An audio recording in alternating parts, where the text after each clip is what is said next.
Hey everybody, this time we're actually streaming because I have internet. At least I hope so. Hopefully the signal's going through and everything, and I don't know. Internet was gone yesterday for 12 hours. I got off work at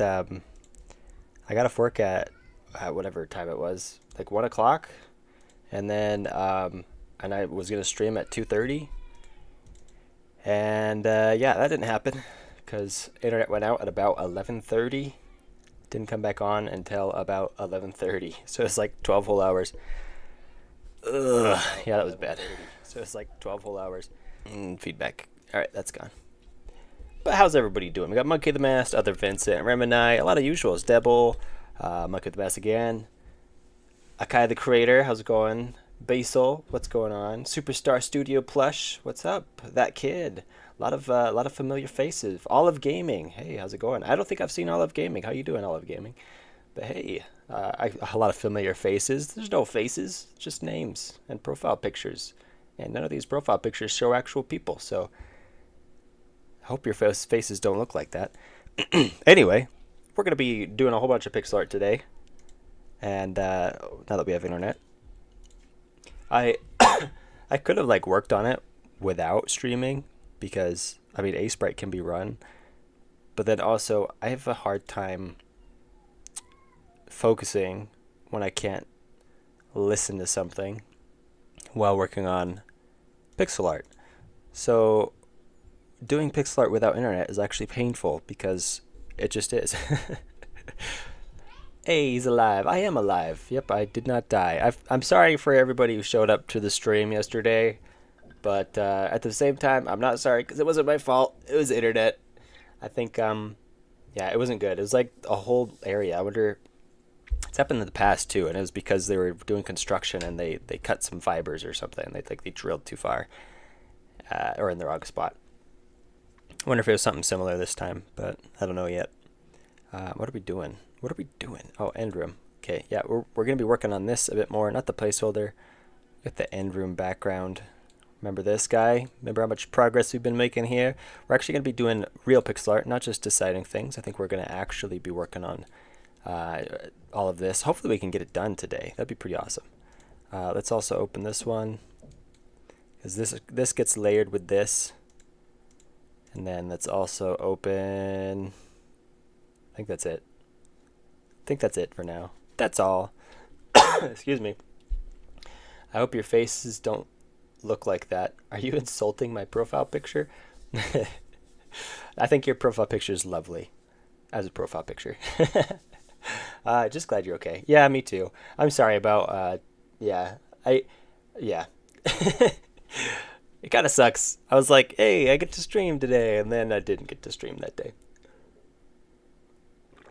In fact, I didn't really get a lot done yesterday because so much of my stuff I need internet for. Um, I mean, I could have done other things, but you know how it is. Hey yo, it's Umans. Hi. Wish my dad had $1 billion to give. Shmeh. Stop who? It's better than the one time I had a stream scheduled and then a few hours later I realized I straight up forgot to show up. Yeah, I didn't forget. I just couldn't do anything. Like, oh, and also I couldn't message everybody like with data because I don't have a phone. So I couldn't have like gone a roundabout way to access the internet. Or I couldn't even gone to the library because it was like a regional thing or like a large area, maybe just the town or something, but there was no internet. I couldn't go anywhere to get internet. I couldn't jump on a phone to get internet to let everybody know I wasn't dead or forgetting. But yeah. Why not just use a hotspot? Oh, as I don't have one. I don't have a hotspot. I don't have data because I don't have a phone. Yeah, I don't know if it was regional or like if it was just the city because they cut a cable they shouldn't have or what happened. But yeah, no internet for a long time. Everybody is going through withdrawals. We saw people outside like wandering around like zombies. It was something else. I had to pull out my shotgun, fight off the hordes because there wasn't any internet to keep them distracted. Artindi didn't get his daily dose of internet yesterday. I did not. Yeah, I had to go through withdrawals. Sam, I don't have a phone either. Yeah, who needs a phone? Will you play music? Oh, guess what? I don't know what I did, but I got another copy strike for music. I'm almost thinking like we just shouldn't play any music, or I'm gonna have to just write my own. And you can play Bumbleline. Bumbleline is a little too distracting, I think, for streamer music. Let's see, is there at least 4 songs there? Yeah, 4 songs. Doing good progress though, making that many songs. Life without internet. Q life. Q life would be a dream. Classic Artindi with his shotgun. Yeah, just taking out the hordes with my shotgun. That's what I do. Classic. Let's get going on something. That way we can just chat and chill. Let's take this out and make it its own thing. I'm just gonna copy it here. Copy. That looks like the right size. It is. Create your own music for the funny. Oh, actually, that's what we're gonna do. I forgot. Okay, we're not creating music, but that's a good idea. I think I should just make my own music and play it in the background. I could do something really simple, or I don't know, make a playlist or something. I'll figure something out. But we need to have music for sure, and I can make music, so should be able to do it. But what we are gonna do is figure out how to get chat on screen so you guys can see the chat like going up on the side or something. I don't know how to do that. I kind of looked into it for a little bit 2 days ago and then gave up and decided I'd rather do that on stream. So we're going to figure out how to get your stuff up here on the chat. So let's figure that out. Let's see how to get OBS to show YouTube chat. Let's see if there's like a little tutorial or something. Here we got AI telling me what to do. Should we try the AI first? Open YouTube in a browser and go to your channel. Okay, check. Select Go Live from the camera icon's drop-down menu. Check. Select Pop Out Chat from the 3 dots menu in the top right. Oh, okay. Top right. Pop Out Chat. Okay, I'm not going to select it yet. Copy the URL of the Pop Out Chat window. Okay, wait. Okay, let's see. Pop Out Chat. Okay, here's chat popped out. You guys can see yourselves now. How's it going? Let's see. Where was I? I think I saw about here last before I looked away. Disable the news on your taskbar. Oh, down here. You guys don't want to see that it's sunny? Oh, it almost came up. YouTube super chats are maximum $500. So sad no one can donate $1 million. I mean, yeah, that's what I was thinking. I was like, what if somebody wants to? Limit at 500? Darn. Stream avatars. Artindi, do you? I'm not sure. Oh, what just happened? I think people were chatting and then... Okay, well, sorry if I missed your chat. We're just going to catch up. Hello. Hi, Pixelverse. What's going on? I think I've seen you here before, but how you doing? Whoa. I thought the AI would make him put super glue on his keyboard. Well, maybe. We've only gotten to step like 4 so far. But anyway, I think it said I can copy this URL.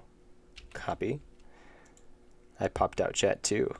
Can't believe I made it into an Artindi video. This is a dream. Yeah, welcome. It's not quite a video. It's just a stream, but close enough. People can watch it back later, so it counts as a video then, right? So you need to scroll down. He scrolled down. Yes, I did. I broke it though. Yeah, I was up here, and then I like lightly touched it, and it just popped all the way down to the bottom like that. Artindi, do you have a Twitch or nah? I do have a Twitch. I've just never streamed with it. I've used it every once in a while to watch, obviously, people stream on Twitch, but I've never used it myself. There's a guy called Vincent Other. What? Where? No, I don't see him. Wow, I'm gonna tell my mom I was in an Artindi stream. Do it. Are you still doing the unique game mechanics videos? I would like to. I would like to do that, but people don't care about them. But then people do care about them, like you. So I don't know. Like, I get asked that a lot, and I've always told people each time I uploaded one of those videos, it'd get less and less views. And I was like, well, I'm not going to do that if I'm not going to get anything back out of it. So So I stopped doing it. So not on the stream, narcissist. Stream avatars. I don't know what stream avatars are. So what do you? Oh, like you talking about the movie, or are you talking about? I don't know what you're talking about. Maybe I'm not into the streaming culture enough to know what you're talking about. All right, but we're gonna make this not be a window. It's gonna be something like that, but floating on the screen. According to this, open OBS Studios and select the scene for use with the chat box. What the heck is that? Okay, let's look. OBS, select the scene for use. What? Select the scene for use with the chat box. I think this is where the AI is falling apart. Select the scene for use with the chat box. What are you talking about? Scenes. Nope, that's not it. Display capture. That's not it either. I'm gonna have to look somewhere else. These AI-generated little guys of us walking around on. Oh yeah, the little dudes that walk on the bottom of screens. Isn't that mostly just for like Twitch? Doesn't that only work on Twitch?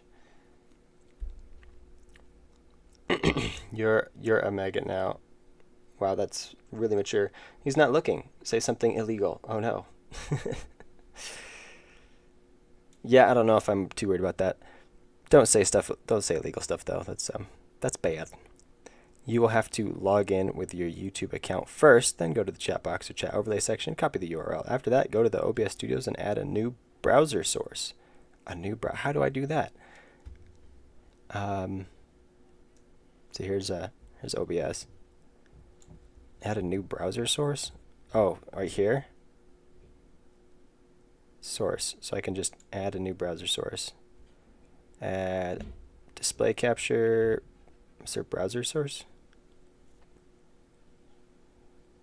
Input capture browser. Ah, look at that. We'll call it chat.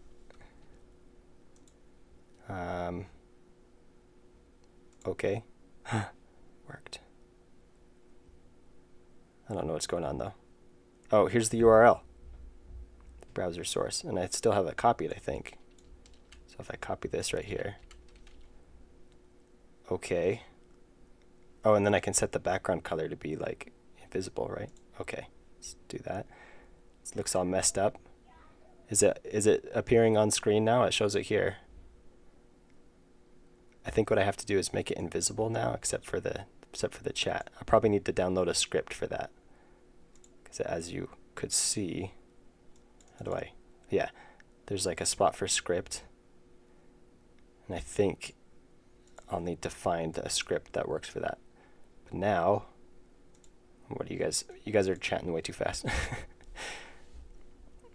Metarenda say, how suicidal you are. I tricked you. I wondered if I can say, oh, you guys are all just saying naughty stuff. Don't say naughty stuff though. Like, yeah, keep it PG. Oberdev, hold shift to stretch it a bit. Oh, okay. So if I hold shift, I could do this. I could put chat like that. How's that look? That look good? I think that's pretty professional. Maybe not. What if I did this? How do I unshift it? Can I control Z? Okay, it's back to normal. Oh, I could. Can I change the size of this thing, or that's not gonna matter, because that's not gonna change the URL. Never mind. Oh, wait, come back. This one. All right. Oh, and I can't see what you guys are saying. It's a little too wide. Yeah, I should probably make it skinnier. I could totally read that. Why are we so thin? It feels so crammed. It looks so good. Add screen shake. Like every time you do a chat, that'd be cool. Every time somebody chats, it goes. Anyway, I think I need to adjust the code. Let's see. I might have to look that up. Paste the URL, then add your YouTube live chat screen to OBS and browser source. Okay, let's try to look it up. make YouTube chat with clear background. OBS. How to add transparent chat to YouTube. Maybe this will have like the code in the down here. Link to chat. No, link. Doesn't got it. Let's go back. How do you make chat transparent in OBS? Heard over the settings. Find where it says dark chat. Instead of dark chat, you're going to want to select custom. Oh, that sounds complex. I thought I saw somewhere. Yeah, here. Open broadcaster software. Creating transparent YouTube chat overlay. Oh, this isn't it. I guess I clicked on a couple links when I was looking for the right thing. Let's see. I guess I could put this back up here. I don't need to have it down anymore. Wait, can I put it back? Oh, right here. Restore chat. There we go. Artindi, next implement stream avatars. Those AI generated little guys of us walking around on stream. That would be pretty cool. One thing at a time though. I think we're gonna just get the chat on screen today and then work on pixel art. But that would be cool if we can figure that out. It shouldn't be too hard. I know a lot of people do. I'm sure there's tutorials out there somewhere. YouTube chat transparent background. How to add transparent chat to Twitch streams. No, I need YouTube streams. Make YouTube chat with a clear background OBS. That should find something, right? YouTube chat transparent background. Solely CSS. Maybe this. Aha! So I was searching through YouTube chat CSS today and I found that if you type this into the CSS section of a browser configuration of YouTube chat, you'll get a transparent background. I don't think that's what I need. Idea for the final boss fight, Artindi, face reveal stock image. Who's the biggest hunter times hunter character? I like Surprise Frog. I don't know. So what's your game going to be about? What do you do in it? It's a inverted roguelike. I can show you real quick while we're still trying to figure this out. Inverted roguelike. Instead of gaining new talents and abilities or items or whatever as you go, you start out full power. And then as you complete a round, you lose one ability. And you make the environment just slightly harder by your choice. So it's a little bit of a stretch to call it a roguelike, but that's kind of what it is. There's not really even true random generation. It's more like a bunch of random stuff that's mostly put in randomly. It's pre-created stuff that's inserted randomly, but yeah, this is what we got. And then right now we're well, not right now because we're working on putting the chat in, but today we're going to be working on making this room look good. This is the room you get to. You're trying to save people, and you lose abilities. These are the abilities. You lose abilities each time you save someone. You have to use one of your abilities to save one of the people. And depending on who you save, the power will get rerouted and make the environment stronger. So yeah, that's what the game's about. But let's keep figuring out how to implement the chat. Chat covering the whole game. Oh, see, that's why we need to make it transparent. Oh yeah, it's like right in the center. My bad. That's because we were going to make it transparent. I think we're going to like stick it over on the side here, like this maybe. Stick it over here. Reformat it maybe so it's not so freaking wide. Hold Control. Yeah, we can make it kind of tall like this. It looks really stupid though, but we're going to make it invis, which I think I can do by double-clicking this and then changing this. Body, background color, RGB 000. Wouldn't that be transparent? Margin, auto overflow, hidden. Is there more to that? No.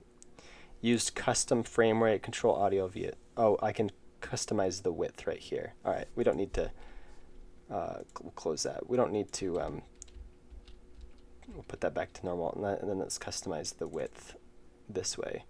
So we could put it on one side of the screen, I think.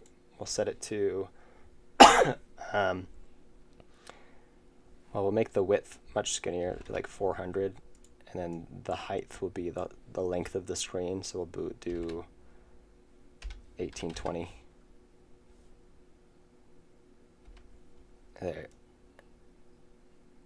There. Fits. Nice. Oh wait, no, I made it too big. It's twice as big as it needs to be. Why would it do that? That doesn't make any sense. Let's try again. So instead, we'll have to do, what would it be, 910. There we go. Perfect. Except we could actually cut out the bottom right here. So maybe we'll make it just a little bit longer. Make it like, what would it be, like 960? Let's try that. No, a little bit longer than that. Trial and error. 970. Go another 10 pixels, and I think that will, that should be, well, let's go a little more. Let's go 980. I think that'll look good. Boom. Perfect. Perfect. Except everything on that side will be cut off unless I can make this transparent. So that's what I need to make. Bleh. Blah, blah, blah. That's what I need to do now. It's small in here.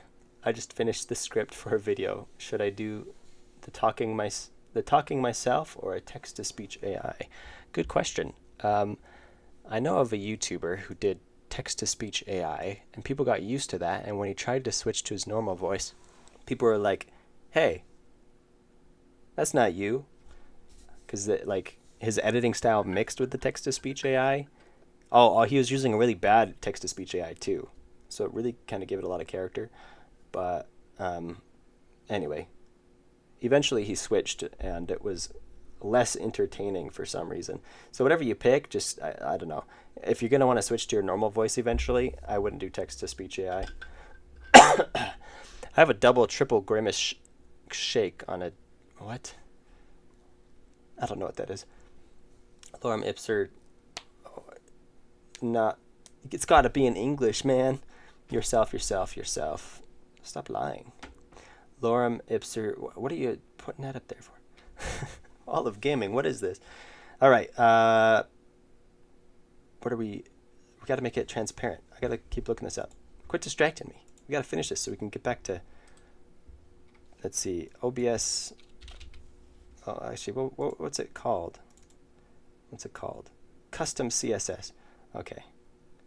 OBS custom CSS for transparent background. Is that all it is?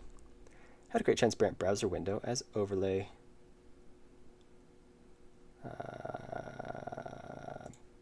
Let's see. Maybe this is it. Maybe. Nope. Maybe somewhere here. Browser source not rendering transparency. How to define color to have a transparent color. OBS is overlaying sources on top of each other. The first paints the bottommost source, and the next source on top of that, and so on. So move your background source to the bottom, and the other source on top of it. Okay, well, that's not helpful. Maybe it was in that first link. I don't know. I have dynamic web pages I would like to embed in OBS to show dynamic content as overlay in OBS. I don't know how to set browser transparency. Select source, right-click the window frame of selected source in the canvas, select filters from the menu, add a color key and affect filters, then decrease opacity from color key properties. Oh, wait a second. Maybe I can do it from here. Background color RGBA. If it's set to 0, wouldn't that be transparent already? If I set it to like 250, what's the limit on RGB? 255. If I were to do that, does that change anything? No, it doesn't change anything. Because that's the alpha. I don't know why 0 wouldn't do it already. Body background color. I wonder if it's because it already has like, let's see, pop out chat. Let's see. I wonder if it's because it already has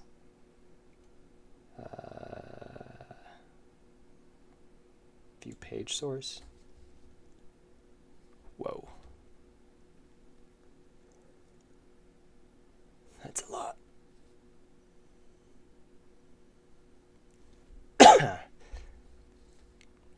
Yeah, look at that.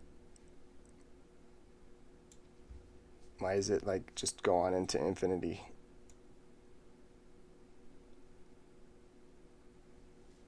Just that one line. Somebody didn't know how to use enter. It's not very helpful.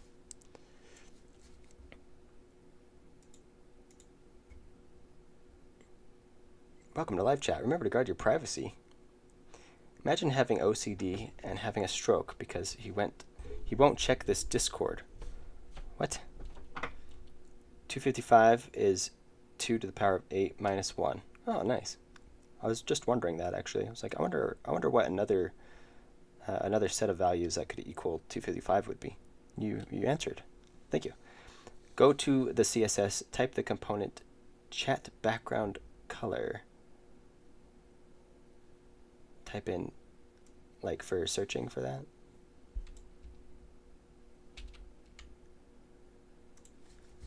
And that's on the page source, isn't it? Yeah, there's 0 results for that.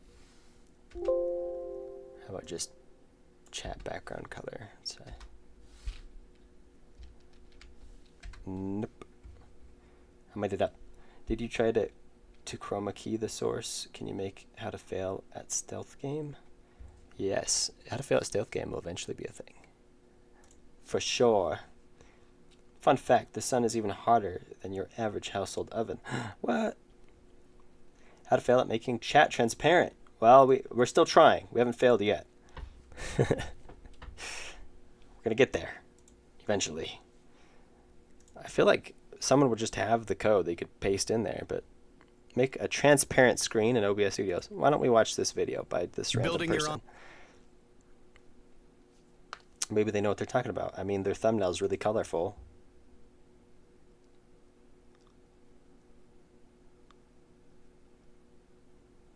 Parents monitor. Not really. It's just okay, they're not. Wow, he's just gonna take like half an hour to actually get to where he's just telling you how to do it. The centerpiece for this setup is this 24-inch touchscreen from Dell's. What? Get to the point, dude. So it kind of looks like it's floating. I think it's awesome. But the question I get asked the most is, how do I get that transparent background to look just so perfect and seamless? Like I said before, this is just... Nah, that's not a question you get. You just make that up. How to animate a transparency. No, give anything transparent background. Can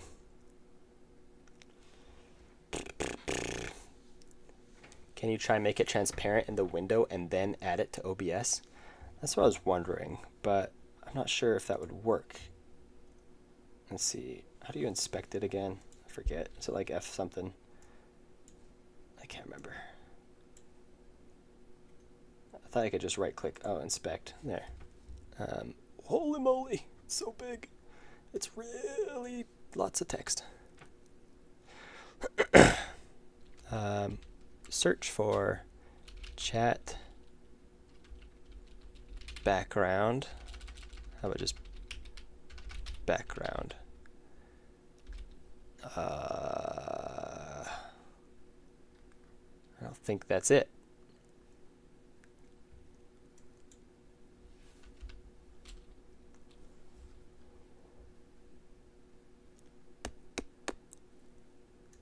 Look, it's right here. Found the source. It's a lot of stuff. It's the header, the body. It'd probably be in the body. I used to learn all this stuff. Yeah, shouldn't I be able to be like background right here? But it only brings up this line. And that's in the head, so I don't know.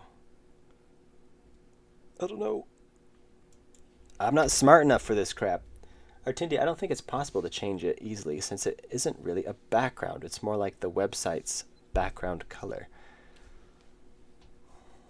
Yeah. So how do you do it then? I know people have done it. How is it done? Surely there's a way. Let's keep looking. OBS custom CSS transparent background. Wouldn't that bring up some kind of result? Question, help transmit browser source. I'm trying to broadcast a live stream with some information text formatted and dynamically updated via web page. He wants to make the background clear, right? For those who have some of the issues, remember not just to remove the background property from the custom CSS in the browser source from OBS, make sure the local files HTML used in your browser source contain no background image. Oh, so I have to change it in the source. OBS is naughty and enforces a background color when grabbing images hosted on Google Drive, but this custom CSS gets the desired results. Really? It doesn't work for me. Well, we're going to give it a try. Do I just poop it in right there?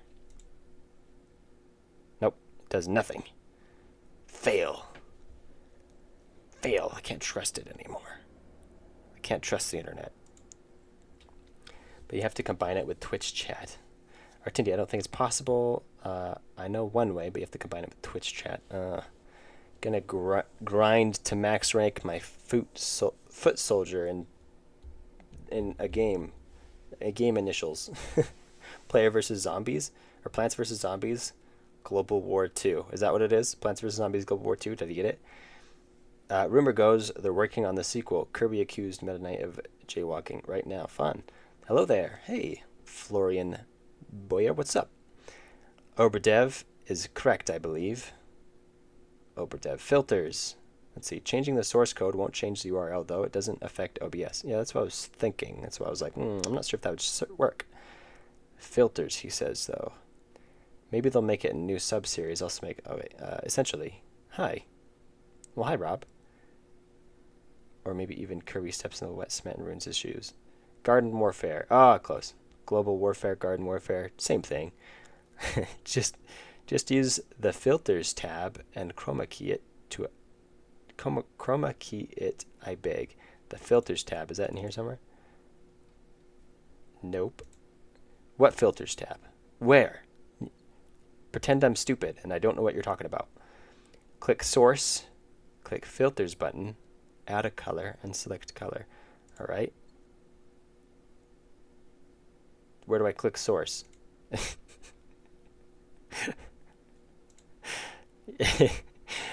Close. I need more specifics.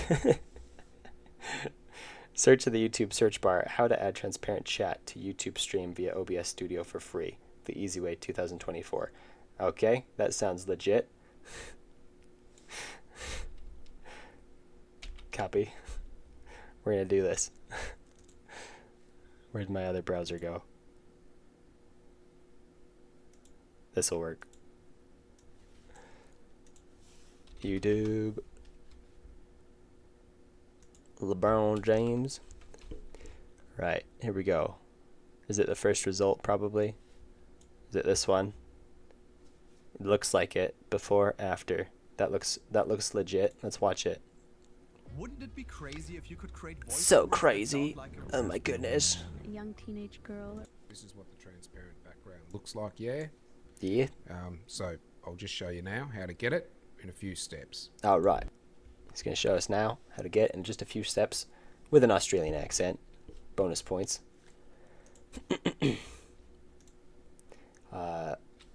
What's going on? I think that's it. Not sure, though. The filters button is in the middle of the screen. What? What? Wait.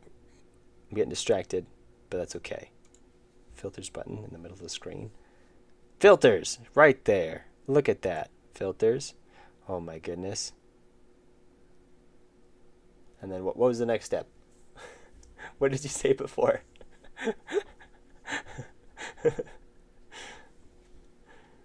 If this works, just want to say this video is under the video you watched all along. Great. Oh wait, I gotta scroll up, find what he was talking about. You can use the filters with the color key to remove, but it'll mess with the it'll mess with people who have the same color in their profile pictures. That sounds accurate. So if I hit like, oh, that's audio filter. But add filter, we could do like color key. Use a specific. Please specify the color of the filter. If I do like black, I can't see what I'm writing. Black. Okay.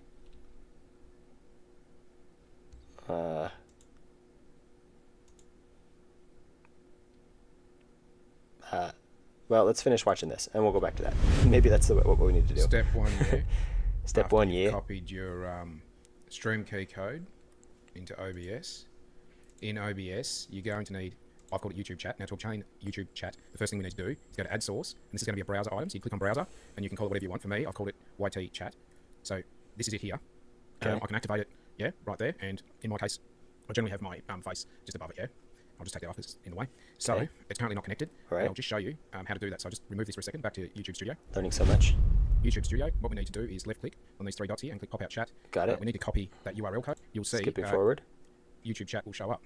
All right. So for instance, round on. Did that, done that. So how I achieved that was in OBS. So in the YouTube chat settings here. Got it. And that's all you need to do. I'll leave the link in the description below. Went too far. CSS stuff. And then all this that was in OBS. So in the YouTube chat settings here, if you go to properties, you've got these custom CSS stuff. And then all this code here, this syntax, that's been copied off a different website, which I'm about to show you. And that's all you need to do. I'll leave the link in the description below.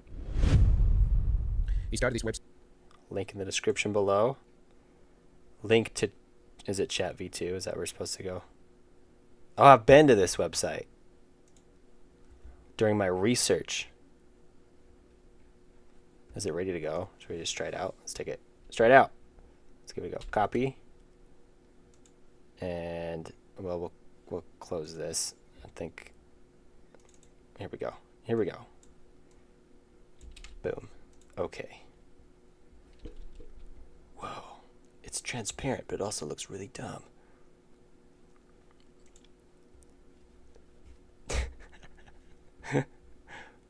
Why did it just put this image in there? What? Oh, because that's my background. Okay, hang on. Maybe we'll go somewhere else. We'll look at something more simple. How about that? Is that... Hey, look at that. Transparent. Mita. We're amazing. And I'm behind on the chat. What are you guys all saying?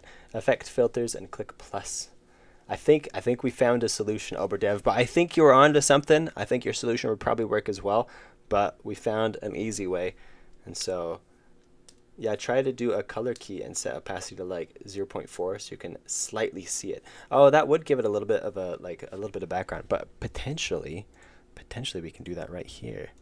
Go to the style generator. I think maybe we can add just a little bit of a background somewhere if we find it. Super chat. Nope. Animation. Nope. Timestamp, message, channel names, avatars, fonts. Nope. Where's the background? Background color. I could just go like this. A little bit like that. And then that should update the code down here somewhere. Yeah, look. Changed it. Let's do it a little bit more than that. So we get like a dark gray. Yeah, it changed. And that's all we needed to change too. And now we copy all this stuff, which I don't think I need all of it because I'm not using anything except the background, but that's okay. Which maybe I don't need to copy all that stuff. I could just copy the background stuff. Background color, transparent import, background color, outline. Let's try doing just this stuff. Copy, or should we do it all? No, let's try just that. Let's give that a go. Because I don't think I had nearly all of what was in there on here. Yeah, I only copied what I could see, and it already worked, so let's put that much. Boom. Is that an improvement? Sort of. I mean, it doesn't look perfectly clean like this. But, so, I don't know. Maybe let's try copying the whole thing in. A stream of setting up stream? Yeah, we're going meta. Going full meta. I was going to do it just by myself, but I was like, that's boring. Plus, you kind of need the chat live so you can, like, test it, you know? It'd be hard to test it without you guys here constantly chatting something so I can see if it is working. All right. Boom. That looks pretty clean. I think I like that. Gives a little bit of a background to the text. And we could actually, I can't really see it. It's like so small here. Yeah, it looks good. Let's look at it over here. Oh, now I can't see it though. Come back. Yeah. Yeah, it looks pretty good. What do you guys think? What do y'all's think about that? That's nice. Haha. And then you know it'd be trippy. Oh, I shouldn't close out of OBS. That'd be a painful mistake. Would be extra trippy. Let's see. If I go to yeah, we could do this, and you'll just see the chat on top of the chat like that. Chat on chat.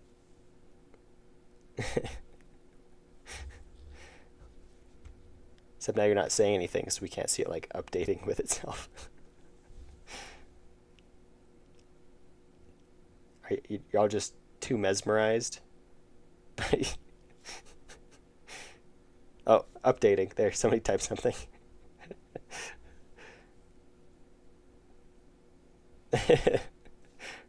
Boy, look at the delay. Oh, that's my delay. Oh, there we go. I see it. So it actually comes through here faster than you'll see it on your side. But maybe that's good, because then you'll comment or chat something, and then it will be like, and then I'll take however long it takes for me to actually see it and respond to it. But then it will have just barely appeared from what you can tell. And so, I don't know, maybe it will line up just right. Who knows? We crave ice cream. Ice cream's good. But hey, got a transparent chat now. And I think it should just stay like that for forever, maybe. I don't know. Could you try add outline? Oh, to the text. I think I got that going. I can't stay here, but I want to say hello to you because I love your content. How to fail. Well, hopefully you still stuck around until I actually read that. Took me a little bit to actually read it, but thank you.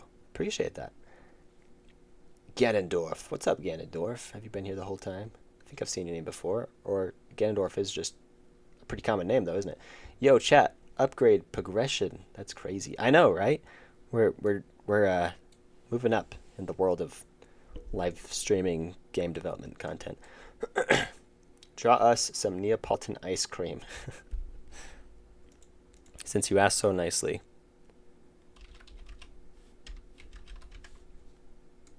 I don't even know what Neapolitan ice cream looks like. Neapolitan ice cream. Helps if you sing it.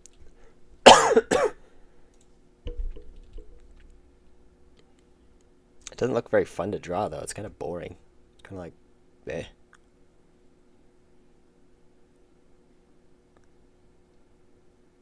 I mean, it looks good here. But to draw it would look kind of stupid, I think. Maybe look alright. That doesn't look bad.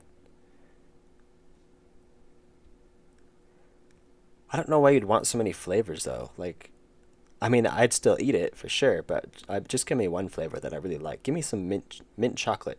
Mint chocolate chip. That's where ice cream's at.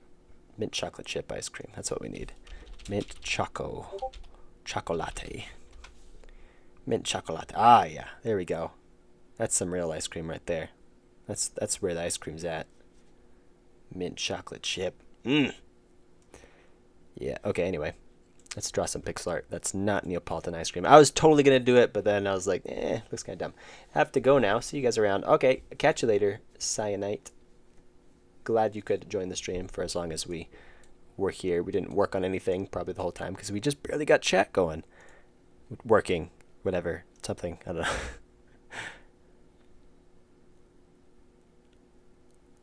Will you play Kindergarten also? This is the only time I'll ping. Kindergarten, I don't know what that game is. Oh, weren't you like pestering me about it? And I was like, no, because I looked it up and it looked questionable. Kindergarten on Steam? Is it on Steam, really? I'm scared. I'm gonna move it up here, so just in case. Just in case. Gotta be safe. Oh, it costs money. I can't play that. I don't got no money. What do you think I'm made of? Money? I was watching Lackadaisy, but I couldn't understand many words, so I used a translator, but I couldn't find the meaning of hotsy totsy. The sentence was showing off for hotsy totsy. Really? That's a fun story. I don't know where you're going with that story, though. Maybe there's a follow-up. What does it mean, hotsy totsy? It sounds like just kind of a whimsical, silly thing to say, like to show off or something like that. But yeah, pirate the game? Nah, I don't believe in pirating games. We had this discussion on a past stream about pirating games, and my position is, you done don't need to.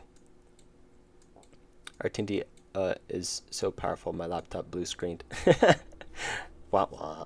Can you add some kind of ice cream as a pick-upable Easter egg in the game, please? Potentially. Oh, see, I missed that. You said that before. Maybe, but probably not. I could add it as an Easter egg. We are going to be, when we actually draw the end screens, not this end room, but the end screens. I mean, maybe we could do some in the end room. We are going to be trying, can't make any promises, we're going to be trying to add some Easter eggs to represent people in the live stream whenever we draw that. But I think, I just decided, I think it would be better if instead of doing that here or in whatever end screen, I think what we'll do is if you win the game, then when the credits roll, or even if you don't win the game, like if you just select the credits button, then in the credits we'll have a full-size screen cover the screen at the very end or at some point during the credits, and I'll draw a little something of everybody who's around during the stream when I draw that thing. And that way we can give credit to the people who have been hanging out in the stream and helping me along, keeping me focused and all that. It won't be, like, it's not quite your name, but I mean, I've never seen anybody put names of people in streams in the credits of a game. But I think it'll still be a fun way to show off how much of the game development happened solely on streams. So yeah, have a first boss with an unavoidable attack, 4 ammo granting projectiles that summoned you when you dashed. Do you think this is a good mechanic to teach the player about ammo projectiles? I mean, maybe it's all about implementation.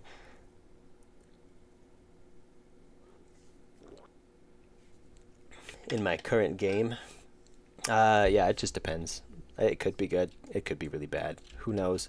Okay, we got that going. Let's go to here. So I just removed the background because now I have this separate art. So let's see. Yeah, so the front is the button. We're going to have to add some sprites. We're going to add a sprite here. And we're going to call this tube back 1. We could just call it tube back, and then each subsequent tube back will be 2, 3, 4, 5, and 6. And the tube back is going to be this sprite here, right here. File, save as, call it tube back. Same thing. PNG. We might spruce it up a little bit instead of just having it be a blank color. But for now, let's just get it in the game. And we'll find it here. Tube back. Right there. Throw it in there. It's the wrong scale. What is this correct scale? Let's look. If we look at this, we've changed the scale. I think it's 3 times. But I gotta find where that is. Why is it? Oh, is it just because it's a child of Endroom? Is Endroom scaled? No. Where is it? Focus, mouse, visibility, order, texturing, process. I thought there was like something to show scale here. I was playing a race minigame and died at the last checkpoint. Ah, that's a bummer. I don't think innovative projectiles are a good idea. Generally, no. If you're trying to teach the player something, it could be done, but you have to make it so that it's not the player's fault, or you have to make it so the player doesn't feel like they could dodge it, right? You have to set up the situation right, and that way you could teach them something. Like if you need to teach the player something, you can teach them almost anything and set up a scene to do it in a way that won't make this player mad, including taking an unavoidable hit. Like let's say you want to teach the player how to heal, you can only do that if they've been hurt. And so you can't just hope that they've been hurt before they get to the heal part. So at some point you have to have them take damage unavoidably in order to teach them how to heal. You just have to do it right so that the player doesn't feel like, hey, I could have dodged that. What the heck, right? Set it up so that they're like, oh, no, yeah, there's definitely no way that I could have dodged that. So it just takes some thought, I think. Why can't I found this? What can't I find this? Really? Is there just like... Oh, scale. No, that's not it. What?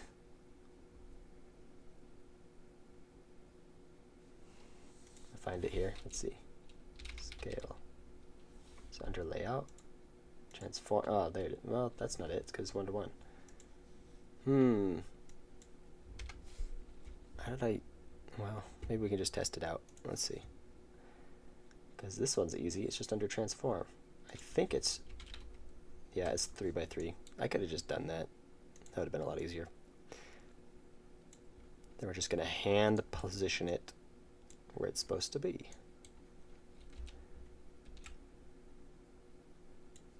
We'll duplicate it over.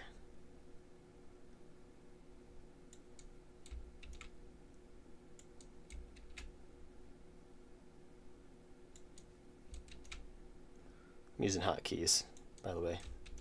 It's Control D to duplicate. Duplicate whatever node you're highlighting. Ta-da!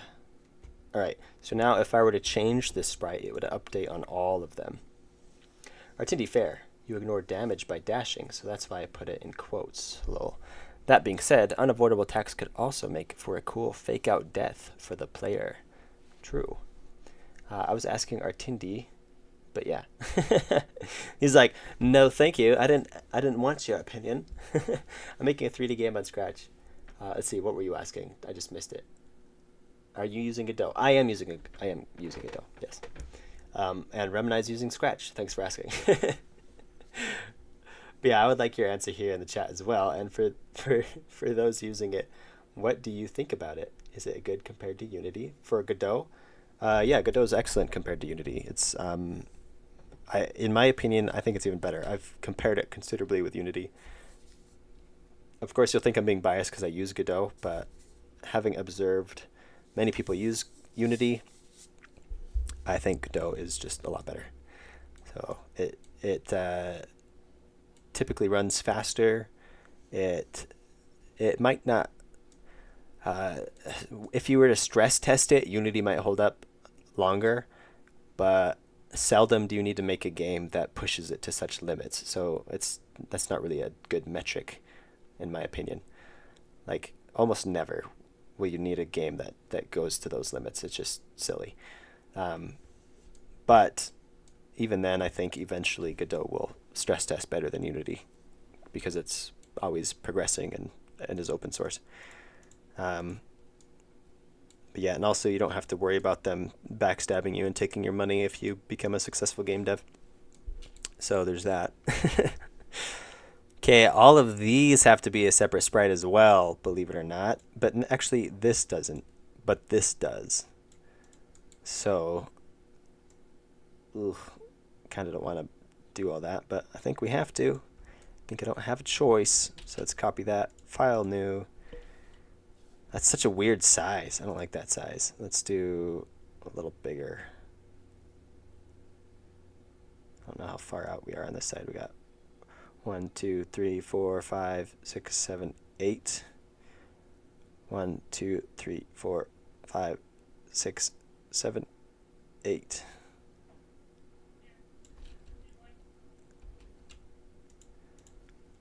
$50 by 23. That's a little bit better, but I think we need it to be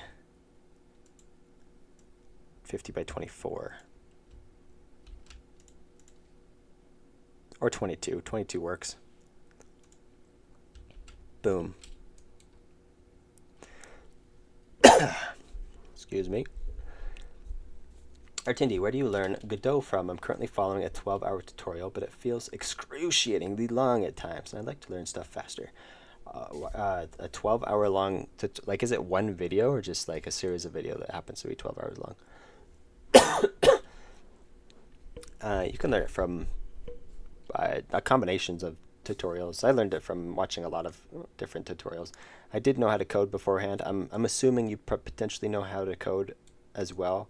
But yeah, you can watch a bunch of different videos. Even Brackeys, actually. Brackeys has come out with some tutorials. Let's see. Hang on.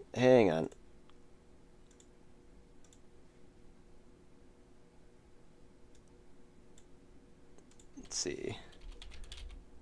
Brackeys. Here's Brackeys. Yeah, how to make a video game Godot beginner tutorial. It's only an hour 17, and he's pretty good at his stuff. So he came back into the scene. See, look, he left 3 years ago. He stopped uploading, but then he came back when YouTube did their or not when YouTube, when Unity did their shenanigans, and he said, "No, well, we're gonna do Godot now, and I'm gonna show you guys," because all of his tutorials were Unity. But now he's returned once again to show people how to make games with Godot. So there's that. I'd recommend checking his out. I haven't seen it myself, but he's always been a reliable source for game development. A lot of the times, just follow a couple small tutorials, I think, and then work on a small project, and then just look up what you need to do while working on that project. Can you make a screen for different sprites and use the same sprite for the rest? Can you make a screen for different sprites and use the same sprite for the rest? No. I'm not quite following yet. But let's see. Can you make the screen a different sprite and use the same sprite for the rest? Yes. That would actually work. I could just use this background, and this does have to change, but then this could just be a different sprite. That's true. Yeah, you're right, actually. I could just make everything. Yeah, so I could leave all this stuff here, but then just erase this stuff, because then that way the lights can change. Then the screen can just be whatever, and we'll just have that be its own sprite. But that'd be here, so I could just remove all this stuff. And there we go. Then all I have to do is make 2 frames of this. One with the screen on like this. I think this needs to be a lot brighter red for when it's on. And then one for when it's off like this, in which case this goes this way, and that goes that way. Also, the screen would be off, so we're going to make this a little bit duller, dimmer.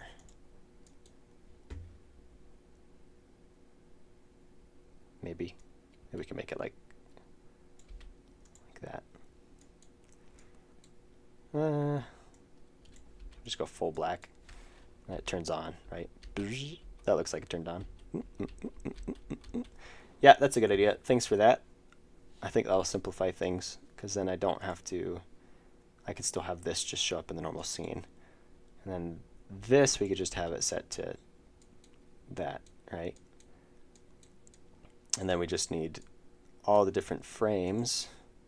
I wonder if I could just make this its own sprite as well. I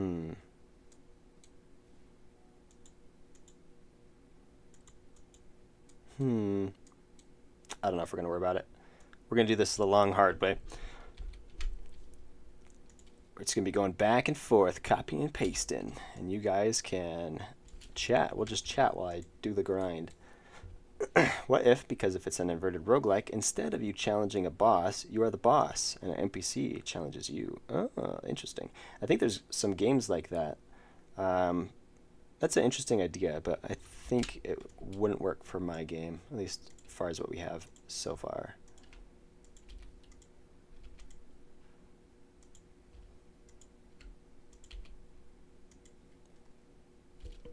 Go like this.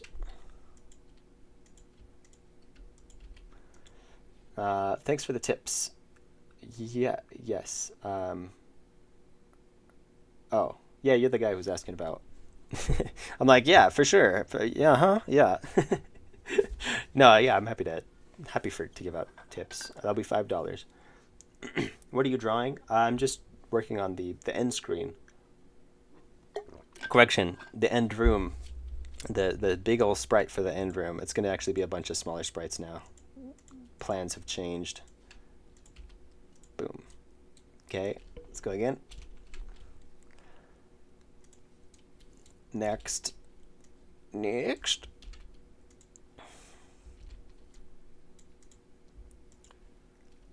We'll take this color and this color.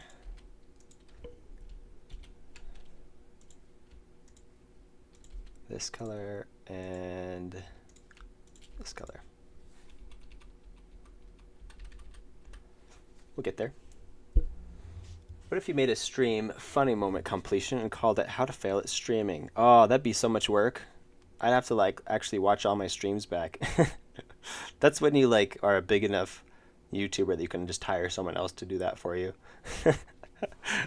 Man, that'd be hours of work. Oh man, that'd be so painful. I'd have to watch it on like 2 times speed to have any hope of even getting anywhere. Felix Conway, how's it going? Welcome to the stream. I just skipped a whole bunch of chats. What is it? Ooh, yeah, that's right. I forgot. Wait. Sans has a lot of attacks and technically low HP. Hi, I just joined. Raspberry Thorn 10. What's going on? I know, the question is, what happened to Raspberry Thorn 1 through 9? Are they just outdated models now? Oh, I just totally read your name wrong. It's Rasping Python. There we go. I love to just, read what I think it says. Rasping Python, how's it going? Same question, though. Rasping Python. What happened to Rasping Python 1 through 9?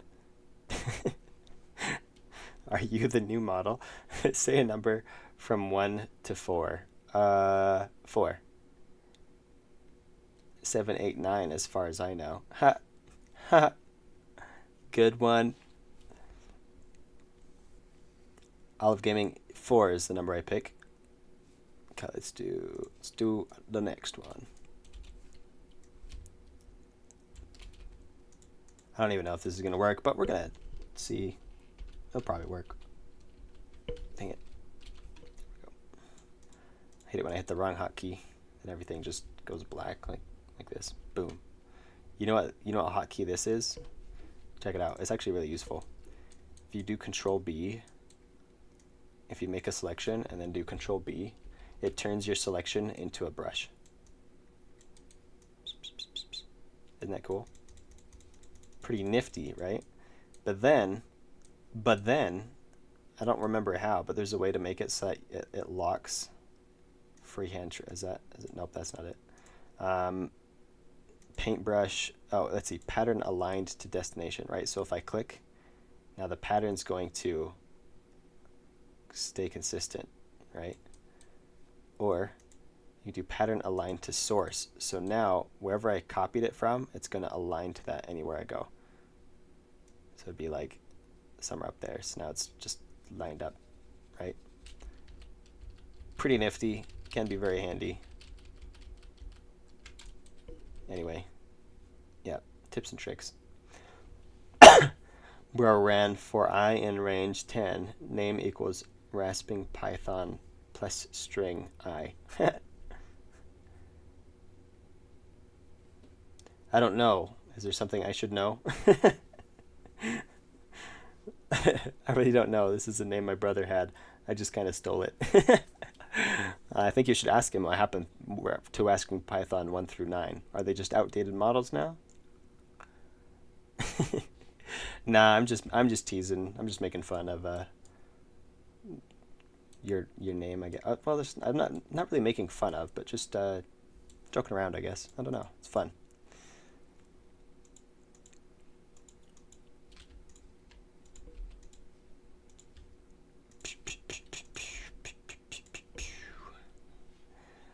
Is your brother Rasping Python 9?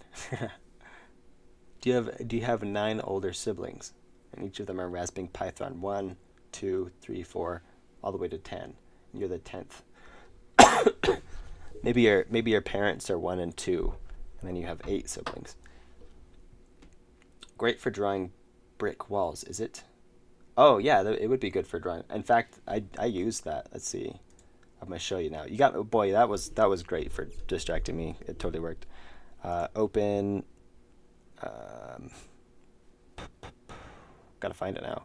Pictures. Pixelmania 2023, I think it is.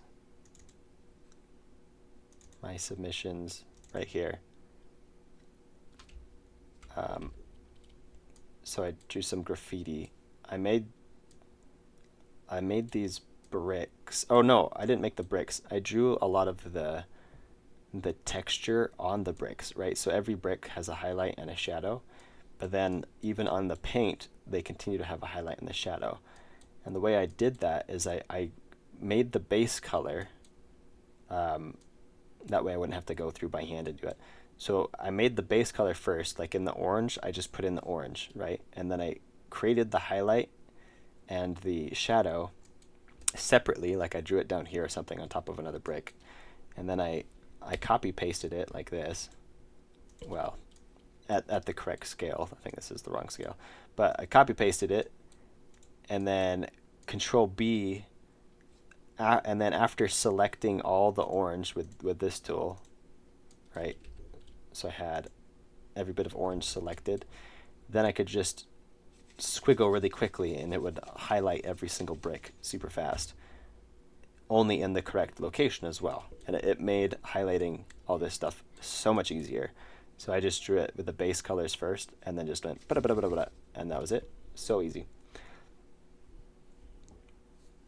Well, that's a cool trick. Shame that you didn't sell it. That will be $5, please, from everybody who was watching. So I should get about $100 when all things are said and done.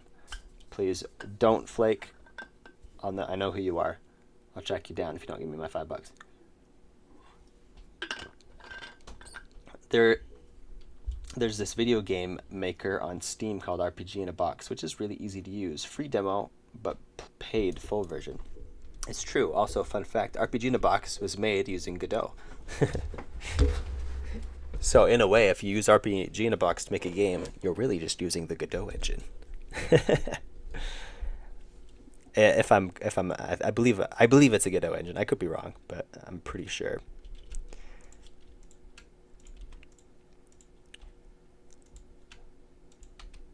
Boom.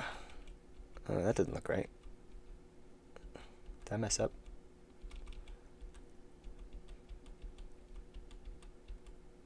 I did. I didn't make another thing of this.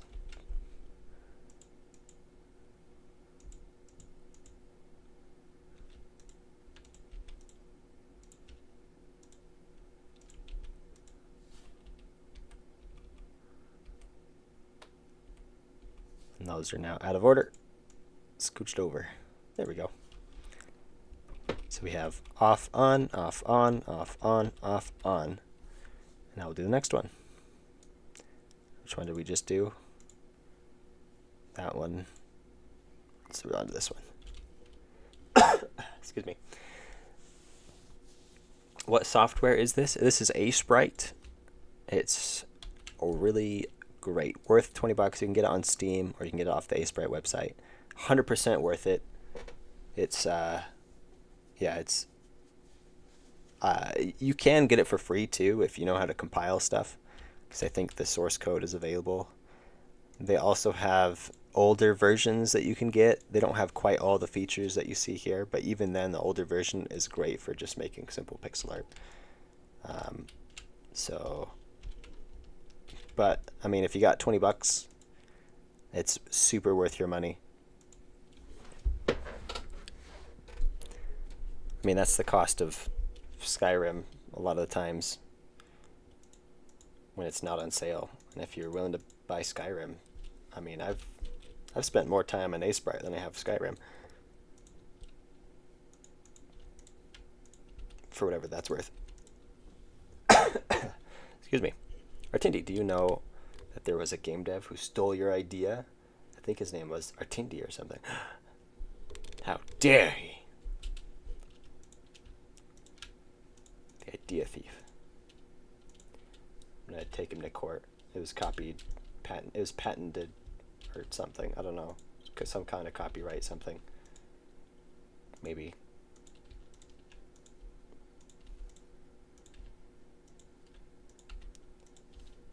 I feel like that's gonna need to be a little bit brighter. Let's go up. Let's go up just a bit.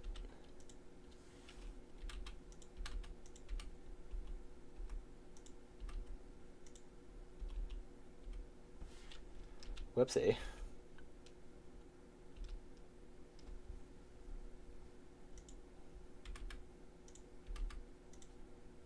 There we go. And on to the next symbol. What's up for that? Hey, which game engine are you using to make this game? I'm using Godot. Pronounced Godot. It has a silent T at the end. Godot. Godot. It's an excellent game engine if you're looking into getting into making games. I recommend it. Right now we're just using Acebright though to make some sprites. So I'm bad at multitasking, so my narration just goes out the window as soon as I start trying to focus on this. Otherwise I'll mess up if I don't, you know. What are those patterns? They look like kanji. They're made up. I made them up. If you missed it in the stream, the way I did it is we just took this tool like this. We just went like this. Oh wait, not that tool. This tool. And we just went like this. And then after a little bit, it'd have something, and I'd be like, okay, this kind of looks like we should do this and that, and we'll get rid of that bit. We'll straighten this out and connect it like that. Right, see, I just made a new one. So it's a really great way to make made up symbols. You just get a randomizer and then straighten it up.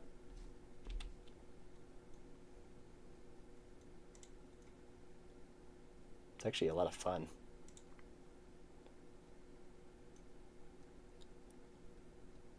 Boy, this one's kind of tricky though, actually.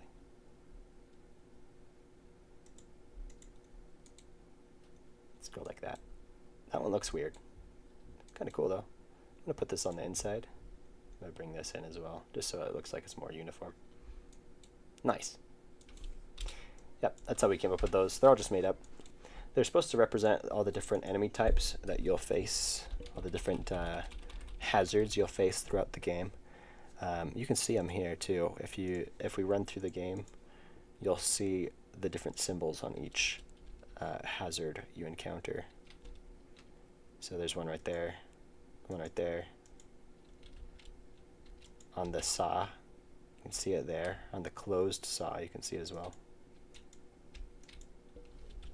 So it gets kind of blurry because the resolution doesn't match up exactly with the pixel ratio, which is kind of not good, but I don't care.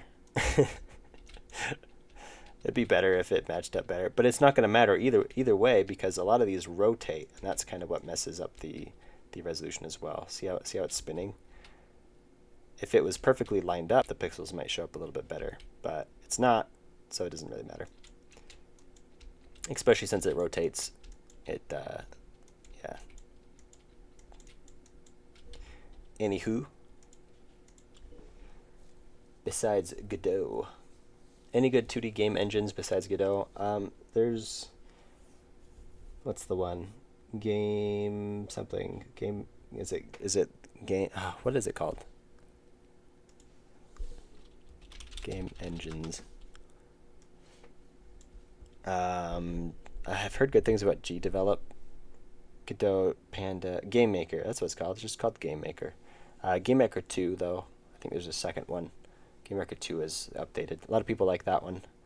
The Cry engine, maybe.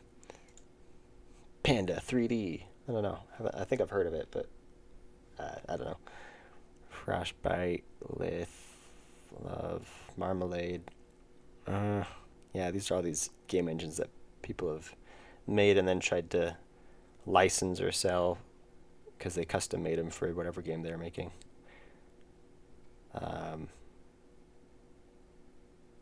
Yeah, like what's the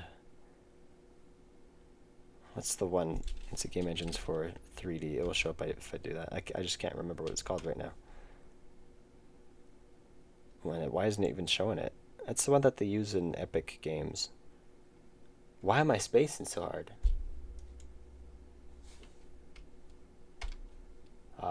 Bevy Game Maker. Will you be releasing this game? I will be releasing this game. You'll be able to download the free demo for about like $3 or something like that. The whole game will be in the free demo though, and the free demo will cost $2 or $3 or $4, somewhere around there. What's it? Unreal. Yeah, there we go. Yeah, okay, it's like, for example, Unreal Engine. There you go, everybody's chatting Unreal. I knew I could trust you guys. I just had to wait the 6 seconds of time between you chatting it and me seeing it. Unreal was made as an engine for the 3D games that Epic was developing, and then they started licensing it to other people to use as well. But yeah, anyway, let's get back to business. Let's see, okay, we just finished that one, and then only one more. Such progress. I'm already starting to feel the grind. It hurts. It hurts.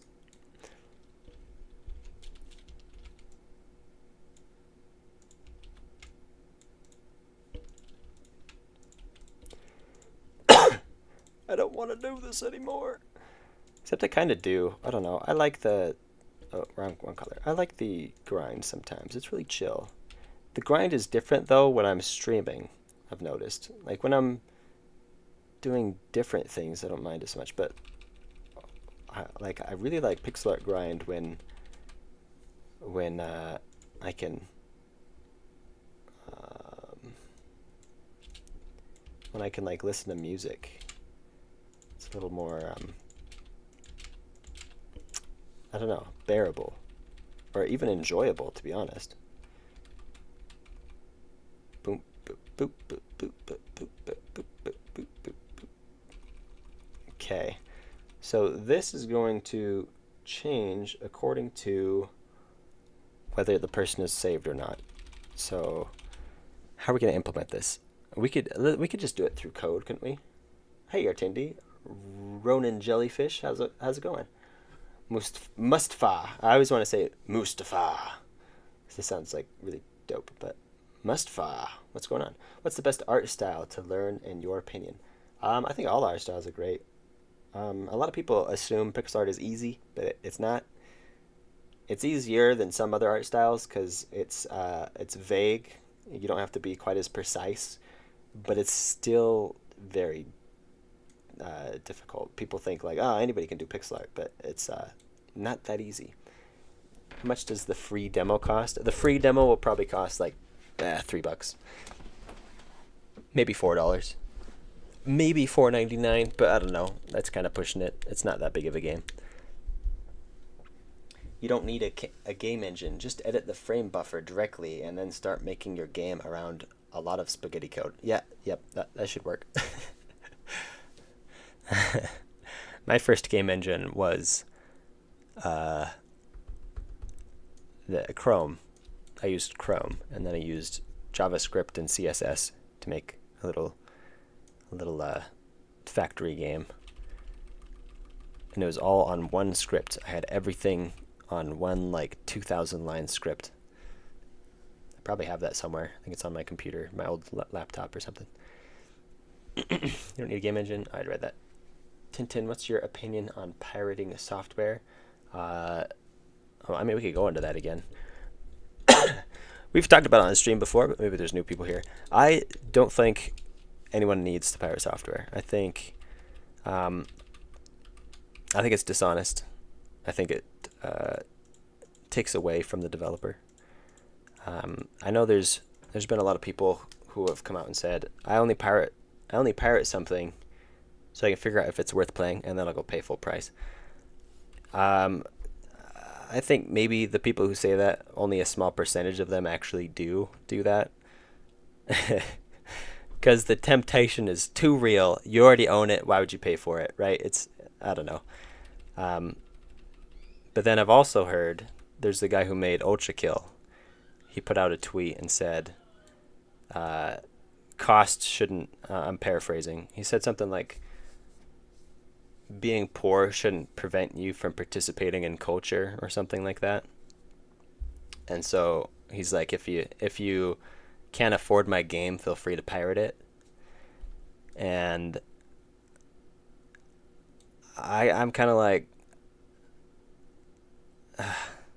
I half agree with that. I kind of think half of that is all right, because if you really can't afford it, he's basically offering it for free. But I think that's also dumb, because if he really believed that, he would just make his game free. And then set up a system where people can pay if they can afford it, right? And put up a little message. I don't want to restrict my games to people who can't afford it. And so therefore it's free, but if you can afford it, please pay me this much, right? Instead, he's forcing them to go through pirating methods and downloads, which will probably damage their computer. Also, most of the people who pirate software aren't pirating it because they can't afford it. They're pirating it because that way they can get stuff for free. And maybe they can't afford it, but if you can't afford it, don't buy it. I can't afford it. And my opinion is it's the cell phone test. If you own a cell phone, then you shouldn't be pirating software because you can't afford it. Because I don't have a cell phone, and I'm not pirating any games. And I don't have a cell phone because I can't afford it. So set your priorities straight. If you're gonna skimp on paying a developer for your game, for the game they made, but then still pay a phone bill and have the latest phone, have the latest iPhone or whatever, then you're not doing it because you're poor. You're doing it because there's a way to. The same people who would do that, I bet you if they could, they would get a phone for free. If they could pirate phones and a phone plan, then they probably would. So that's my opinion on it. Artindi, gonna go to sleep now. Also, free demo costs money. Exactly. Enjoy sleeping. Catch you later. Sleeping costs money. What about pirating movies, anime, and music? I same thing. I think that's wrong. If you have the means, pay for it. If you don't have the means, snooze, you lose. That's my opinion. If you don't have the means, then go enjoy some other form of entertainment that you can afford. I can't afford any of these things. I don't have a cell phone. I don't have Netflix. I don't have any streaming services. I have internet, but that's because I need to have it so I can keep doing this. And I gave up all those things because I can't afford them. One day I'll be able to pay for them, I'm sure. But in the meantime, I'm not going to go and steal them. I'm not going to go and download them for free. So in my opinion, pirating is dishonest and wrong and harms the creator. There's a lot of people who definitely disagree with that, but that's my opinion. That's just theft. Pirating philosophy. Pirating a phone. Yeah, I mean, that sounds pretty legit. I'd be down for a free phone with a plan, but I'm not going to go and steal that. Can I pirate breathing? Not really. I like to support indie devs. Yeah, me too. When I can, I'd love to be able to pay for them. And one day when I'm able to, I'll definitely, like, honestly, if I had the means to, just like the cash flow, I would probably just buy indie games that I might not ever play just to support them. If I feel like the developer has it in them to make some awesome games, even if their current games are less than top tier quality, I'd probably still pay full price just because I could. If I sense that they have the potential for cool future games, but even if I knew I'd never play whatever game it is I'm buying. But right now, I definitely don't have that, so I can't do that. Indie games are always cheap. Yeah, most of the time. And when they're like more expensive, people get really mad. Someone didn't like Pirates of the Caribbean. I like Pirates of the Caribbean. That is a thing that I've thought about with Pirates of the Caribbean. I'm like, hang on a second. Why are the pirates the good guys? It works though. I think Pirates of the Caribbean, like the whole trilogy, was pretty dope. But it was an interesting take. I've never seen an expensive indie game. I've seen a few. I don't know if I could find them now. There's a few indie games out there that are like, excuse me? You want how much now? Well, I don't think I'd be able to find them now.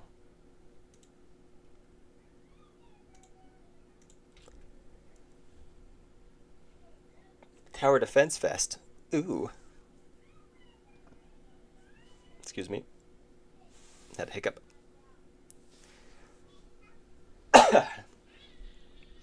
Yeah, I see them every once in a while. I'll see an indie game that's like, hold the phone. You're asking for $30 for that? Which maybe it's worth that, and I feel like they could be priced that. I'm kind of in the camp of like, I'm sure you've heard the arguments of like, hang on a second, I paid $20 to go see a 2-hour movie. Why can't I charge someone?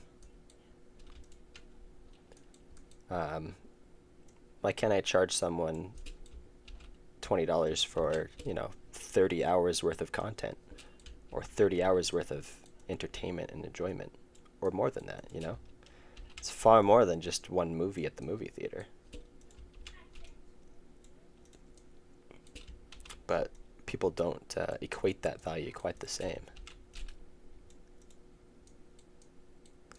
Even me. I mean, I go to buy a game and I'm like, what? You want that much? And then I'll end up playing it for like $1 billion. Like, okay, some of the games with the most value, check it out. Ooh, there's a scream. Did you guys hear that? What's the game?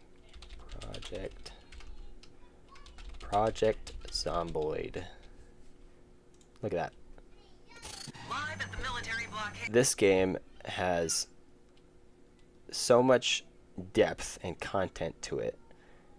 It could easily be priced for $40. I've spent almost 300 hours in the game and planned to spend very much more, and it was only $20. I didn't even buy it on sale because $20 is more than worth it. So this is like a high value, $20, and you get just an insane amount of content, and they're still updating it. And I don't know if they're ever even going to change the price. Maybe they'll change the price when they release the 1.0, but yeah, just lots of value there. And there's a few others like that, but with the same idea, not that this wouldn't be the same amount of value, but let's look at, what's it called? Dwarf. How do you spell Dwarf Fortress? Dwarf Fortress. There it is. Dwarf Fortress is $30. I'm Tarn Adams. Which is also a fine price. Project Zomboid could easily charge $30 because it has a similar level of quality content as Dwarf Fortress, if not more, but that's just my opinion. Obviously, this game has lots of depth. Like, they've spent 20 years making storytelling mechanics that are just unrivaled still. And in fact, this game has inspired probably most of the games that are out there, because this game inspired Minecraft. A Minecraft mod inspired Factorio. Factorio inspired Satisfactory, and so on. So, like, this game, if you follow back the chain of what inspired what, this game is like the inspiration of most of the games in your Steam library, probably. Did I just see Factorio in your library? I do have Factorio. Factorio is awesome. Do you play non-indie games? I do play non-indie games. Most of the games I play are non-indie. Well, that's not true. I guess it depends on what you count as indie, because my top played games are like 7 Days to Die, which in a way was indie, but I don't want to play that anymore. Not recommended. Look, I left a review. I said no. Factorio could still be considered indie. Let's see. Satisfactory. I wouldn't say that Satisfactory's indie anymore. Project Zomboid is indie. Planet Crafters indie. Stardew Valley definitely indie. Terraria I think would still be considered indie. So yeah, most of the games I play are indie, but I think lots of the games you play without realizing it are also probably indie. He has a great taste in terms of games. Aw yeah. Makes sense. He is a game dev. Cuphead. I've never played Cuphead. It's not really my style of game. It's not my preferred type of game to play. Although I would be down playing it. It's just not it's not my preferred style. I recognize it's a really good game. Just not my choice. Have you played any of the FormSoft games? I recognize the brand. I think it's a company that makes a lot of like story-based games. Are they on here? Did I spell it wrong? FormSoft games. Oh, Elden Ring. Is that FormSoft? I really want to get Elden Ring. I've played Dark Souls 2, and I enjoyed that quite a bit. And that's the only one I've ever played, but yeah.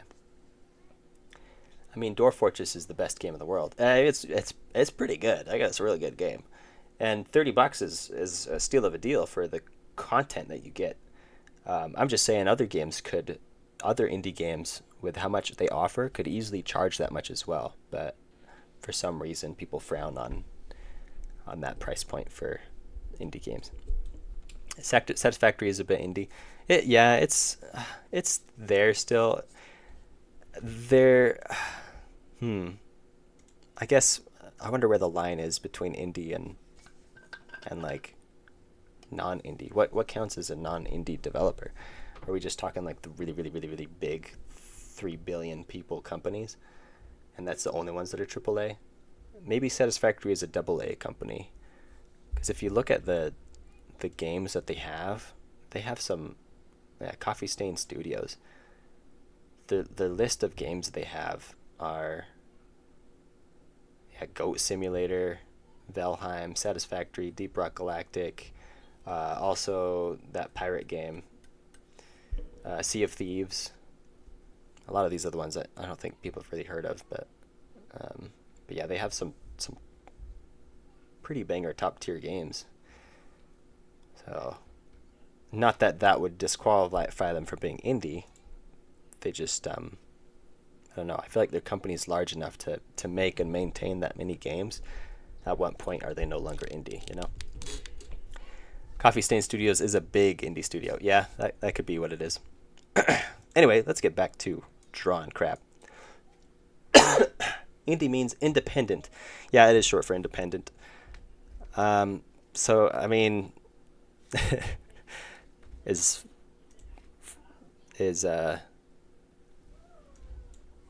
EA independent game studio because they're independent from all the other game studios?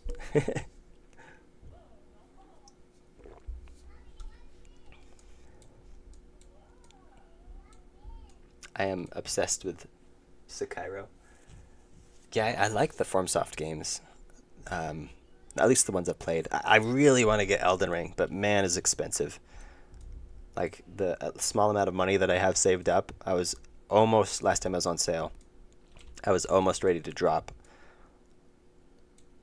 pretty much my whole fun money that I've saved up to get it. But then I was like, I could pay much less, just like Project Zomboid, and get many more hours worth of content or enjoyment or whatever it would be. Anyway, what are we doing?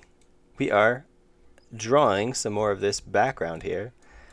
I kind of want to add wrong tool. I kind of want to add some like tubes like this, kind of come out and swiggle back and forth across the floor. Something like this, you know. they'll need to get bigger as they come closer to the perspective, I think.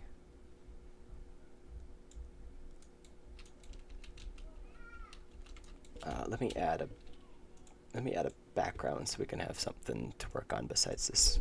Drawing gray on gray just is kind of hard. So let's add like a dark green background maybe.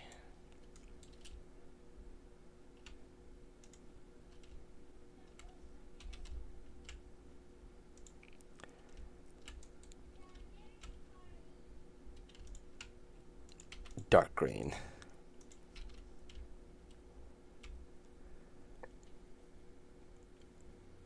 This style reminds me of Endoparasitic. I haven't played that, if it's a game you're referring to. Sounds cool, though. That's a fun title for a game, I think. Then we'll just scale up as we go. We'll scale up the brush.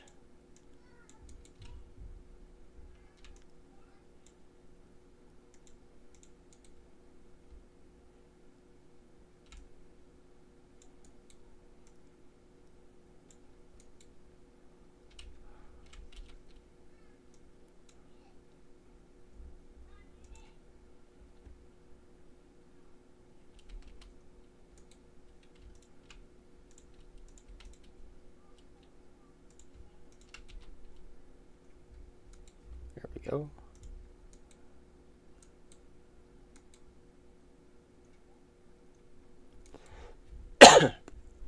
It was Mrs.'s games, I think. Is that what Endoparasitic is? Is that a Mrs.'s game? He's a pretty cool dude. Sometimes. Some of the things he says, or maybe just the way he says them, like irks me, but that's just a personal problem. Most of the stuff he says is pretty legit, so I got nothing to complain about. Maybe it's just his tone of voice, or his casual way to insult the audience. Which is honestly, it's a talent if you think about it. It's kind of impressive. Boom. I noticed the stream feels a little bit more stale and boring without music, which is a shame. Maybe next stream we'll try to figure that out. Okay, this whole thing just looks like stupid. It looks so dumb. Let's just have it go straight out the side here, like that.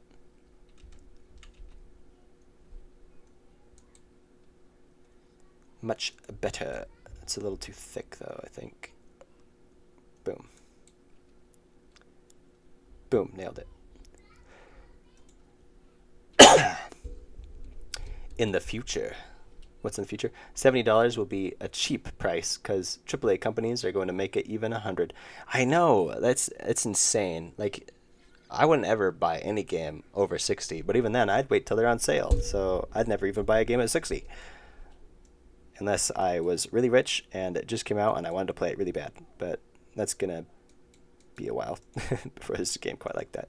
I mean, maybe Elder Scrolls 6, but the way that what was it, Starfield worked out, I don't even know if that would happen.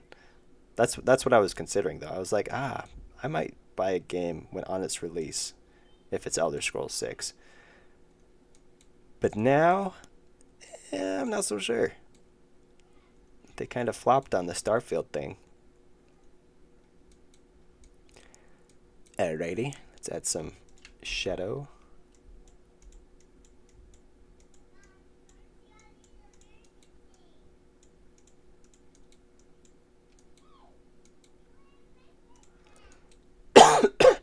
Excuse me, just keep coughing into the microphone here.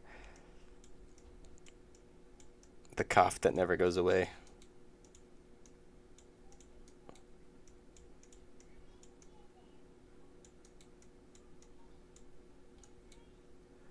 Do.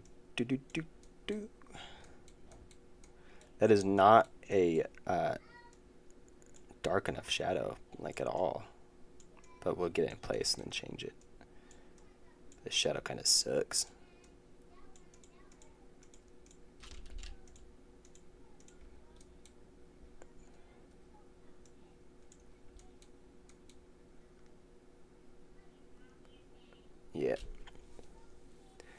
Hey, Strack. Hey, Strack, what's up? You know what, Strack? I saw your profile picture appear in the chat, and I was like, hey, look at that. But I was busy talking about something, and my brain just couldn't do it. But now I come back to chat, and I see it, and I'm like, oh, hey, Strack. He's making a sprite for his game. Yeah, that's what we're working on. The green, ignore the green, it's just a temporary background. But yeah, we're still working on this. We're gonna make it beautiful. I think we're gonna take this, like, this brutally dark color and fill. Maybe not. Maybe it needs to be like its own. Can we do this one? Maybe.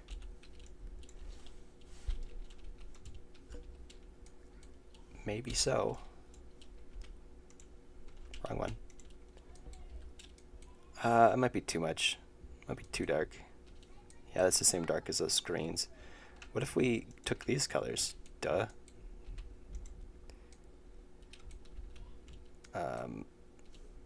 Let's isolate it. There we go.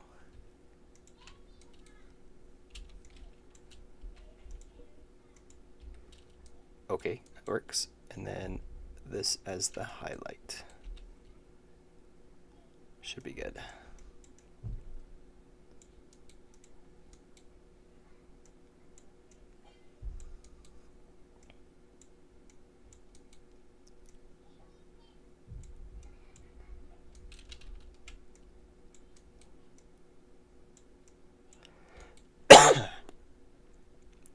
Why you use so low saturated colors? Sorry, but it feels bad, to be honest. Yeah, I'm just using it temporarily. I'm gonna resaturate them later. I'm just getting the locations of where the shading will be, and then we'll go in and make it feel good. So I think this will be closer to where the saturation points will be, but it's still gonna take a lot of fine tuning. It's just my process of doing pixel art. Oh, that kind of sucks. I don't think there should be any shadow there.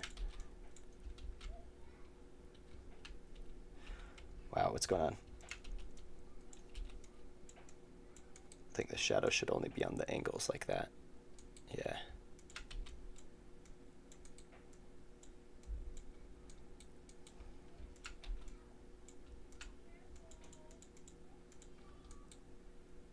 Can I put this though on? Or not the shadows, the highlights. Yeah, that's alright. Maybe we can put some little highlights like this on here. Well, I don't know.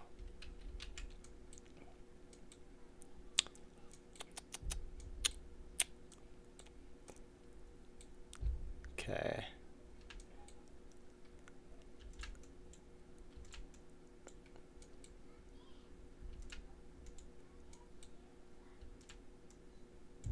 Appreciate the feedback though. Feel free to tell me my art sucks, because you're probably right. I'm playing Roblox while listening to this. Nice. I'm playing City Skylines 2. Cool.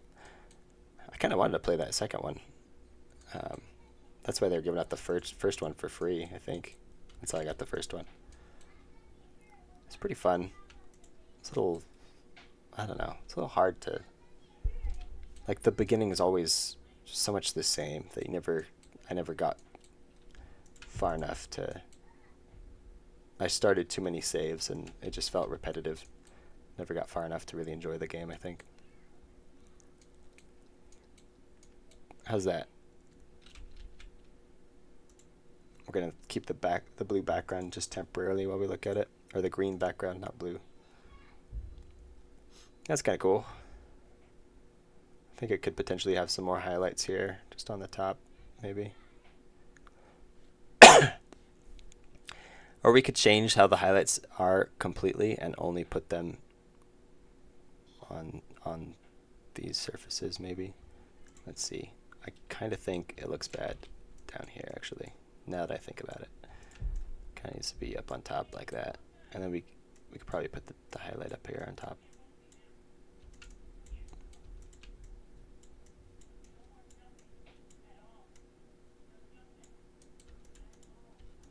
Have it meet up to zigzag across. I don't know, it makes it look like it's pointy. And have to kind of fill up more, you know.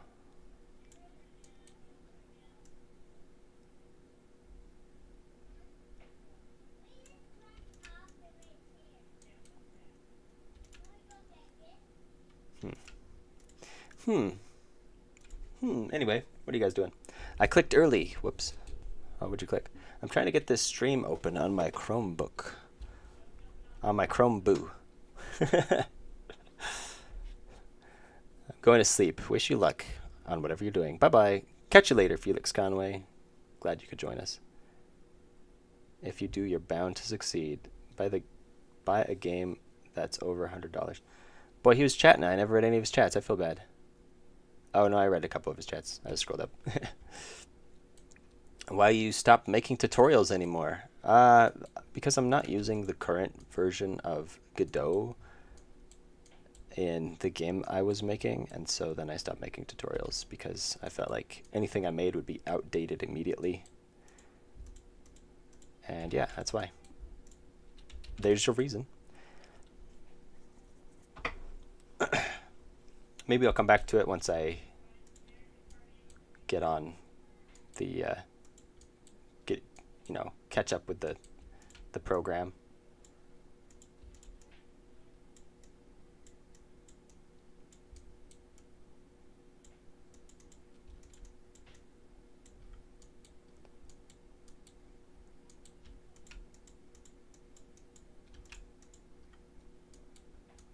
How's that? Is that a little bit better?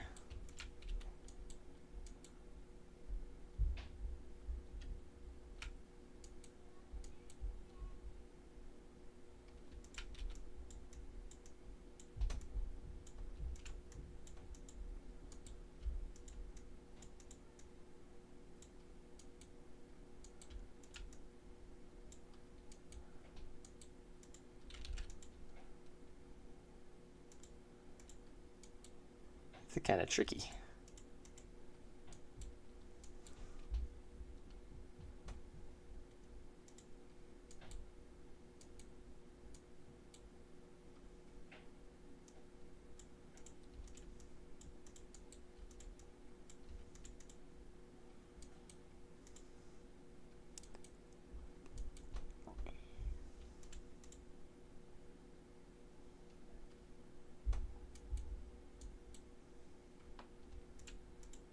What do y'all think? Well, that was how to fail streaming right there. Just let there be dead air for like, what was that, 12 minutes or something?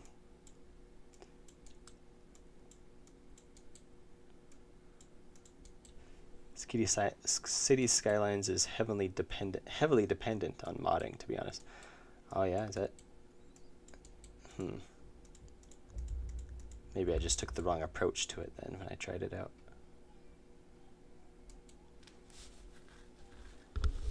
The serenading sound of clicks. Oh, can you hear my mouse? Yep. What time is it in your country? Because now it's 1:20 a.m. for me. It is 4:19. You can see it down in the corner. It is just afternoon, getting close to dinner time. Man, can't stop coughing. So now here's what I'm wondering. Could we just kind of like copy paste this? Would that look stupid if I just... Takes a lot of effort to draw these things, and I gotta draw 6 more. I'm gonna have to sleep soon because it's 11. Yeah. Same time here.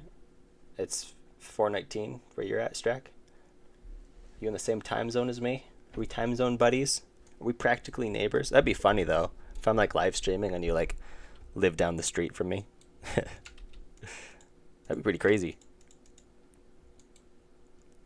Unbeknownst to both of them, their screens were only 49 feet apart. 6:19 for me, so that means you are just 2 hours ahead. See, I can do math. See that? I did some math. There. We sure is. I'm in Alberta, Canada. Let's see. Alberta, Canada. Alberta.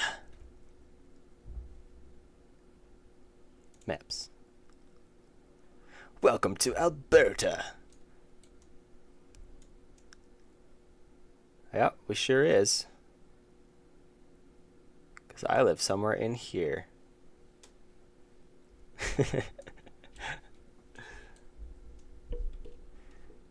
Welcome to Canada.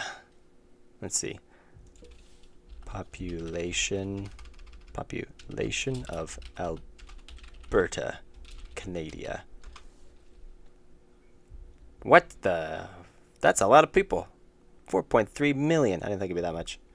It is a pretty big area though. So that's fair. Calgary. Isn't that like one of the 3 cities in Canada? I think so.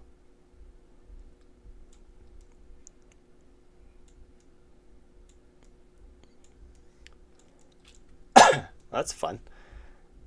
You live probably right here.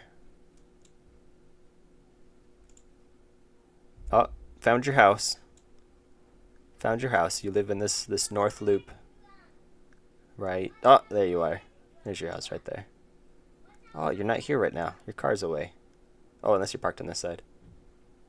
No, I'm pretty sure this is your driveway though. Unless you have a covered driveway. Are you out shopping?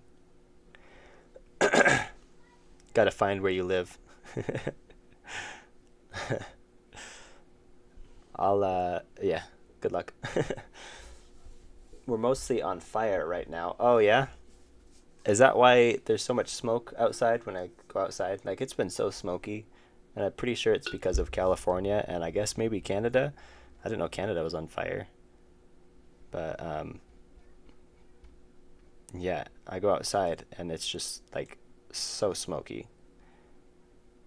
I know there's fires in California that are potentially blowing up, but that's a lot of mountains you got to get through. Like, there's just so many mountains between me and California. Excuse me. But potentially less if there's fires around here. Well, no, there's still mountains. I live in Idaho, by the way. And Idaho is like the second most mountainous state out of the 50 United States. I believe it's second only to Alaska. So I'm always confused when smoke shows up from other states or other countries. Point your address on the map. I'm good. So you're in Idaho. Who's going to watch the Skibbity Toilet movie in 10 years? Not me. I didn't even watch it. The original first time. That's going to like so fall out of popularity so fast. It's like a fad right now, but it's going to turn into like nothing in like a month. I could be wrong. Maybe it will keep being a thing, but I think it's going to disappear so quickly. Doxed. Yeah, I just doxed him. He lives in, oh, I can't remember now. It was somewhere.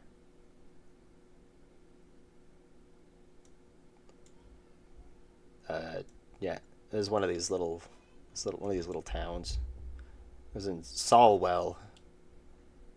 I'm surprised. There's like, oh, it's all like farming. Look at that. See all these? These are farms.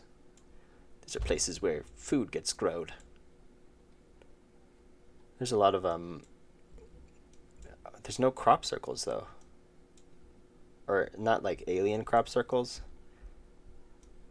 Okay, like if you look in Idaho, let's see if we can find some.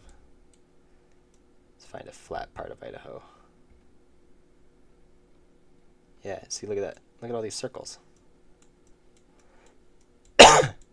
See the circles? Why don't you have circles? And I bet half of you guys are going like, why are there circles? I'll show you. Field, let's see, what's it called? Rotary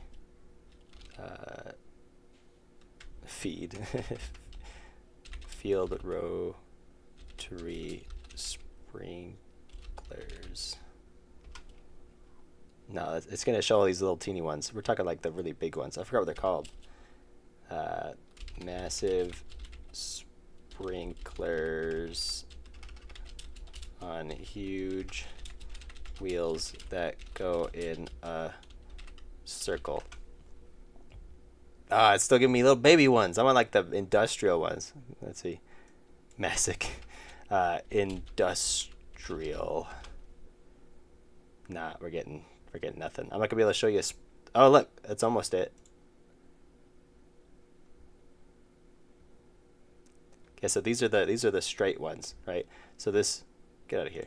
This thing like walks along, like moves along slowly, gets all the waters done. Like I can't talk. It just kind of wheels along the field, stretches across the whole thing, and the sprinklers stay upright, but the whole thing like rotates, right? And that way it can start on one end of the field and just mosey its way across the whole field. Like you can see another one in the background. So you can have multiple rows of these things going back and forth. Let's see. Rotating irrigation. Let's see if we can find it. Wow. Just the little ones. Because they're like, why would you be searching this? I know that feeling of discovering a country on a map. It's an amazing feel. I'm just imagining you streaming in the middle of a crop now. Not quite. Not quite. I just have recognized that there's circles in Idaho. But apparently there's no circles. I was expecting circles. There's no circles in Canada. Oh, look, circles. I found circles. Where was I before? I looked somewhere and it was like everything was just squares. Let's see. I looked up this way. Yeah, look at all these. They're just squares. Why are there squares here? But then just a little bit this way, you got circles. And I'm spacing on what they're called. Maybe we can zoom in. Yeah, you can see it. See that pipe right there? This is massive, massive pipe. Or is that the pipe? That's got to be the pipe. Yeah, so there's this massive, massive pipe, and it's on wheels this way. And it has a center spot, and it's called a pivot. Let's see. Pivot irrigation system. Let's see. Yeah, there we go. Because it pivots. Duh. That's what makes the circles. And so because it only reaches so far, a lot of farmers just don't bother with the corners. Right? So on the corners, they'll just be like, yeah, screw that. And so they'll just set it up in the center, and it spins in a circle and waters everything endlessly. There we go. And that's what we're learning on this game dev stream. Pivots. These things are freaking huge, though. They are absolutely massive. There's nothing to show how large they are. But like you stand next to the wheel and you're like this, and you're like this. Like the wheel is like twice as tall as you are. I'm gonna go now. Bye. Catch you later, Double. Glad you were here. Monkey with a mask. We were making sprites, but now we're in Idaho. Idaho and Alberta, Canada. Yeah, we're definitely focused on our game development right now. Definitely focused. But yeah, have you ever heard of these? If not, have you learned something new? That's what I'd like to know, actually. I should put a poll out. Did you know what a pivot sprinkler system was before now? I feel important. Thank you. Oh, you should.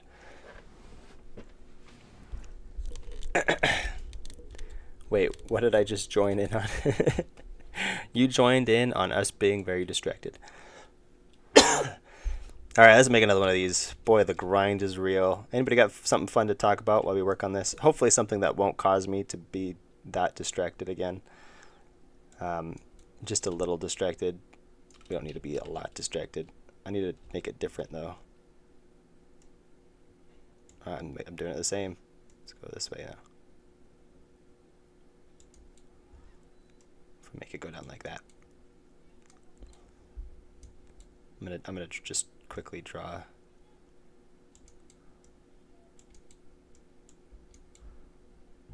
an outline where some of these might go.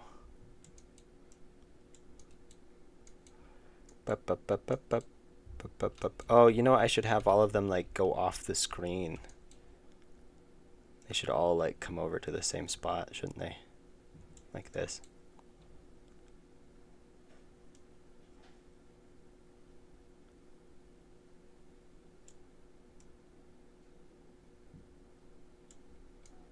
And then the other 4 will go out the other side.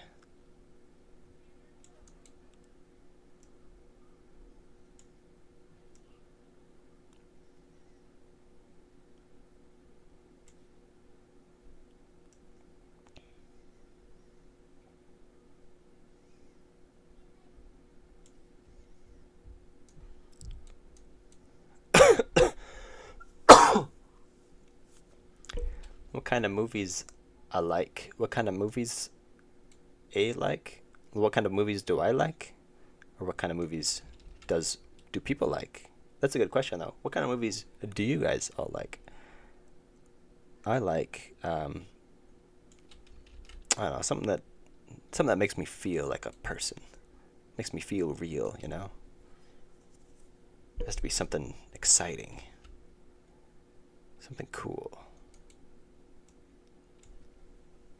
You know, I'm glad my game has no need of tubes. I wouldn't have the patience. Yeah,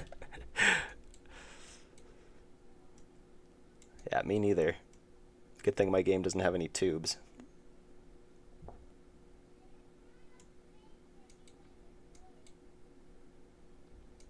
Alright. Now the tricky part. I gotta make them bigger when they're closer.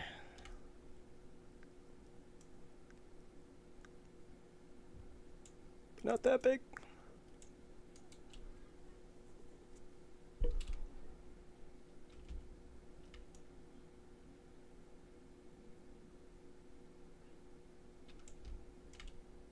Oops.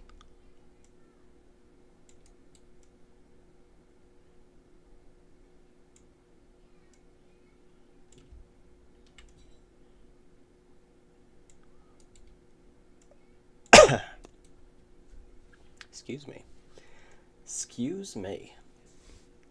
Skibbity toilet. Did y'all hear about the Mr. Beast drama? I have heard about that. You know, I'm glad my game has no need of tubes. I'd read that. Yes, I try not to worry about it. You try not to worry about the Mr. Beast drama? Is that what you mean? I kinda... I don't know. I feel like it was,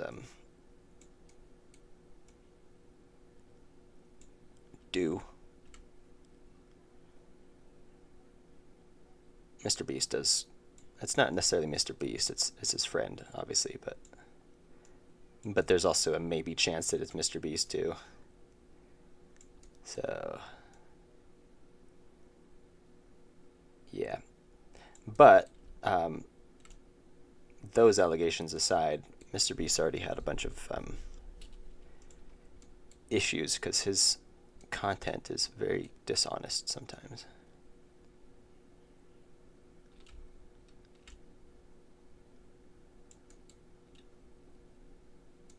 Wow, these are a little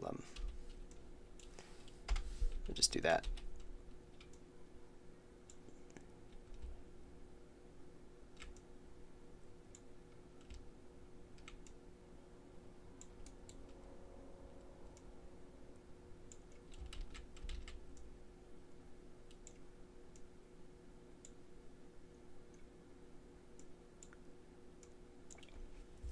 Now Artindi is real YouTuber. Am I? It's raining right above my house right now. Good thing you have plans. Especially this year. Common YouTube drama. Yeah. I don't care about it. I think it's silly. But, yeah.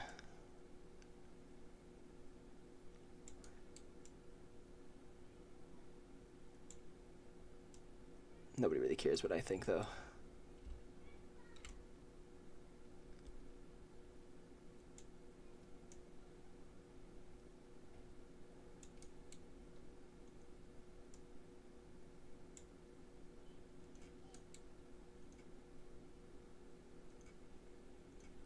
I think the friend was questionable to begin with, though, so I don't know why.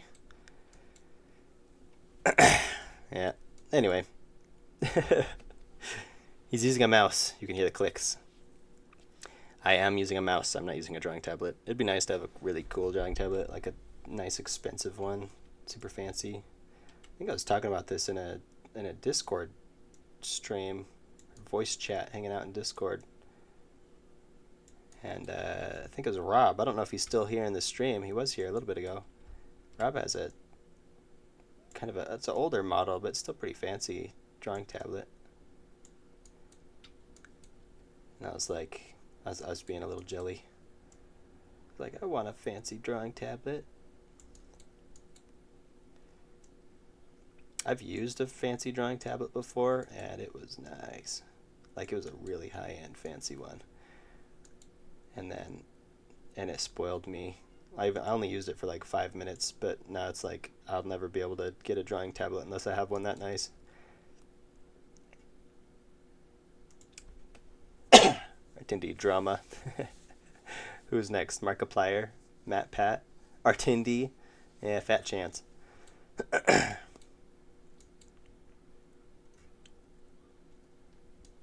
Only silly people do that kind of stuff. I'm actually completely new to your channel. Just stumbled upon it now because I don't feel like sleeping yet. What kind of game is being made here?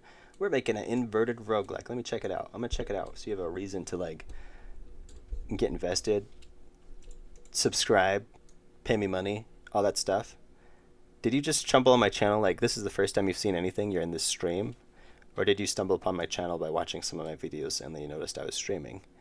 Because that's the real question. But here, I'll show you. Inverted roguelike, you start out full power, slowly lose your abilities over time. So, it'll start like this, and then over time, you end up like this. I'm so weak and slow. Oh no. New drama. Artindi doesn't have good internet. It wasn't, well, I guess it was my internet, but it was like, it wasn't just me. Why did everything stop moving? I broke it. Maybe I'll, oh, there we go. I'm slow. Yeah, this is with you slightly weaker.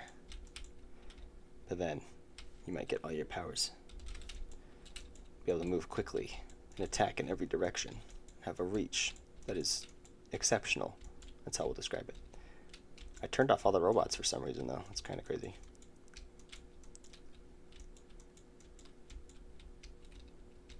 I wonder if that's a bug or if I just still have a hotkey in there that does that for testing. Pretty juicy, good-looking game. Could use sound effects. Yeah, we're gonna add sound effects after we get it finished looking good. Then we'll add a bunch of sound effects, and it's gonna really just have that crunch, you know. It's gonna be awesome. It's gonna be dope. And this is the room. Right now, we're working on the room where you will select which ability you want to lose, and you do that by saving people. There'll be people in these tubes. So you select which person you want to save and which key you're going to use to save them. And depending on which person you save, the power will get redirected to make the environment harder. And you'll lose an ability because you'll have to give up one of your keys which grant you your abilities to save them. So you have to play through 7 times, and it gets harder and harder as you go. So yeah, that's the idea. First time, no prior knowledge of your existence until just now. Hot diggity. That's fun. Yeah, check out my better content. Streaming is just like whatever. Like, watch my actual videos. This isn't a good way to sell me, because then you get like my live rambling and inability to actually stream well. Yeah, check out my stuff that I actually put time and effort into. And then you'll be like, ooh, he makes stuff that's like, okay. But glad to have you here either way. Glad you could join the stream for however long it may be. I think is this too high? No, it's the same.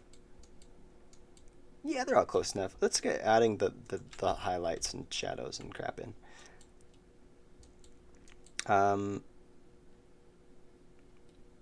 Yeah, let's do this. Let's get this going. I think it's just going to be right on the top like that.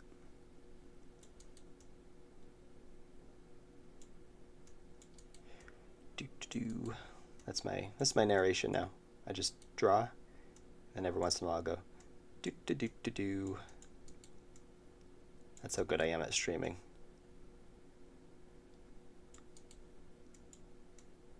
Not. Oh man. Excuse me. This also reminds me of Wizards of Legends. Also a good game. That sounds like a good game. Title like that. It's got to be good.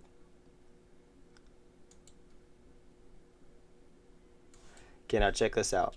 We already highlighted this thing, but now, now it's got to be different because there's a tube on top of it. So we need shadows here now.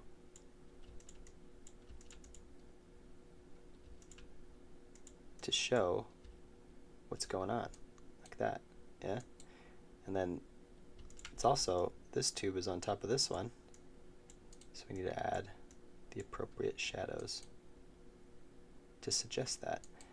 I feel like it needs to, I feel like this one needs to like dip down below the screen a little bit more.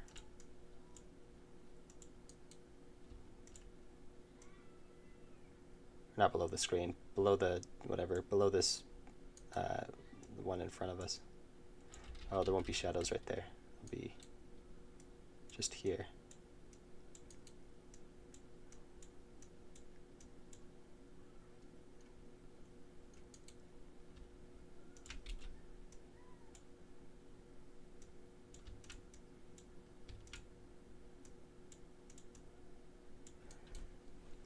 Pretty juicy looking game.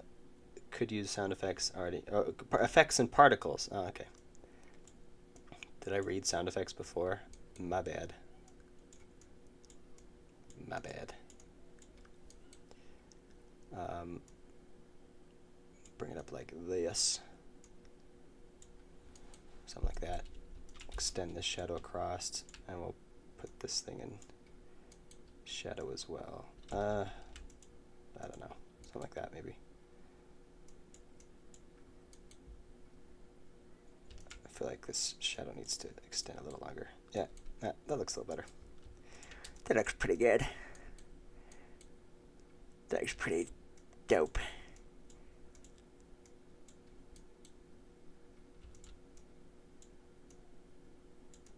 I might need a third highlight or shadow. Let's do it. I need one to differentiate between these. So we got some like deep shadows. You know, we can really feel the contrast. But then just also have the regular shadow. Yeah, that's what I'm talking about. It's kind of legendary though, Hazarth. Hazarth. I don't know how to pronounce your name. It's kind of legendary though that first time you've ever heard of me is on the stream. I've never had that happen before, or at least nobody's mentioned it before. So, kind of cool. Interesting stuff. I feel like there has to be someone out there though who has joined the stream. Oh nope, I forgot. There's nothing here. The highlights can be on this side. And this side only.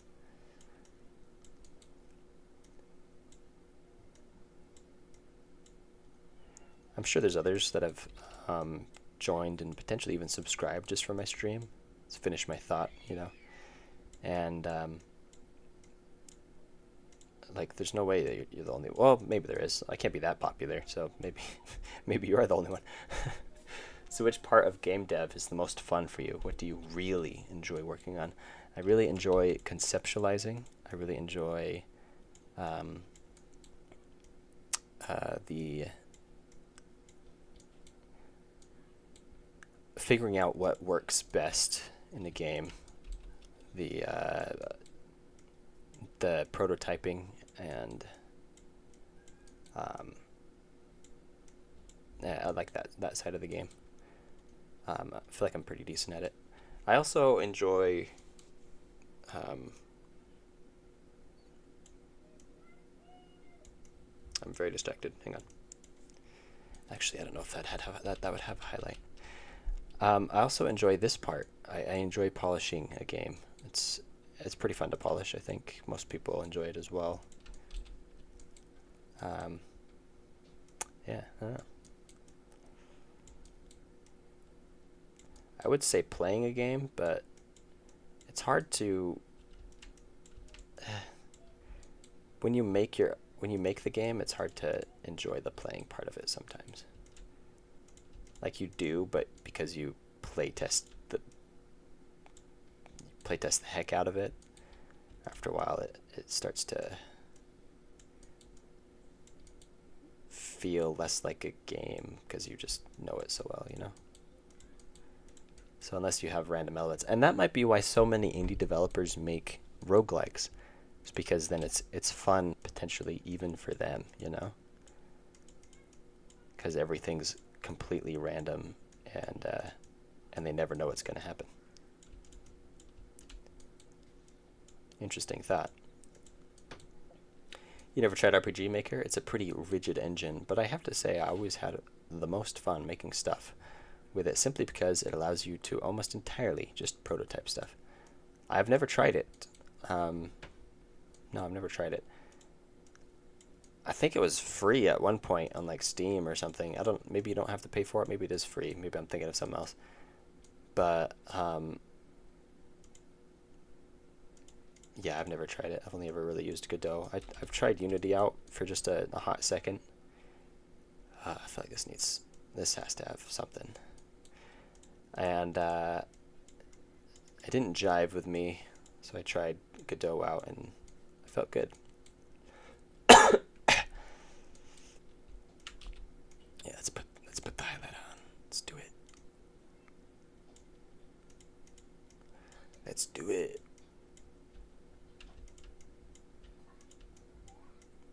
What about you? I guess you use RPG Maker. Do you use anything else? Do you make a lot of games? Check it out. Do you make content?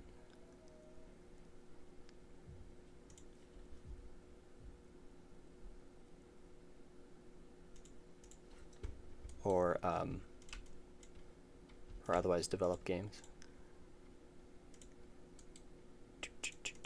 I have a Incompetech music stuck in my head. I don't know why. It's like not even good music. It's kind of annoying. Now this needs to get skinny real fast. Let's make it do that maybe. That works. Need that shadow though. Shadow from the shadow realm. RPG Maker is my jam. It can be rigid, but if you're willing to learn a bit of code, you can do pretty much whatever you want with it. That's cool.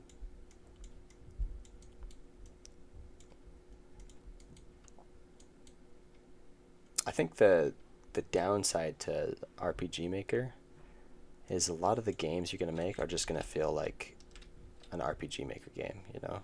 Unless you put an extraordinary amount of effort into it. I just feel like it's going to end up feeling not much different from the next RPG Maker game because it's made in the same engine. Kind of like Unity. Unless you put effort into Unity, it just feels like a Unity game. At least that's what people say.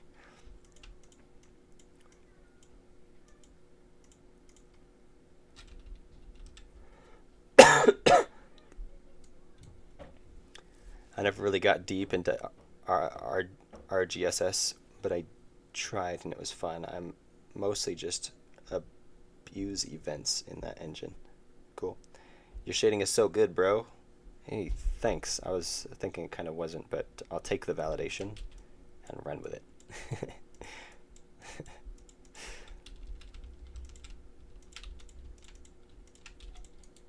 think my shading kind of sucks. I think it needs a lot more work than how much I've given it.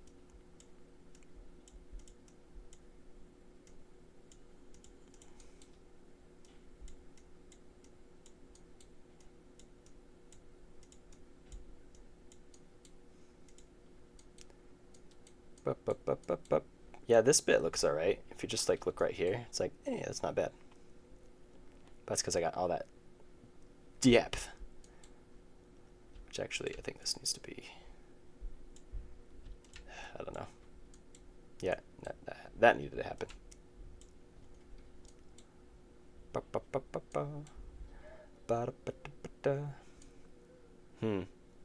don't know. I'm imagining the light source is like coming down at about an angle like this, right? So it's coming down at an angle like this. It might not. Well, we could probably just add little bits like this. Yeah, it looks a little better. But if this is the light angle,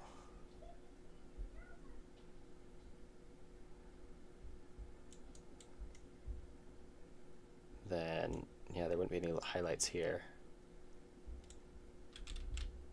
because it's vertical, right? It's 100% vertical, curving up like that. But this one is actually like it comes closer to you and then further away and then closer to you again. And so the whole time, the whole thing will be exposed to, the top of it will be exposed to light. And so I feel like that's what it would look like, but I don't know. Also, we might not end up even seeing this. Let's check. Let's see where we're at. Because like well, I guess we will see it. It'll just be behind these chips. Because these chips are going to be semi-transparent, I think, with an icon that we've designed in front. So, oh, I'm behind on chats. Very true. I've been working. Let's see, Artindi now. I'm also using Godot now. I haven't touched RPG Maker in years, but I have fond memories. Cool. Very true, been working with it for 17 plus years now, so I'm able to do some pretty unique stuff, but it definitely could feel samey in a lot of ways. Yeah. And I wonder if that happens to Godot at all, if that ever comes, like, if people are like, this feels like a Godot game. But I haven't heard talk of such things, so maybe I just don't know.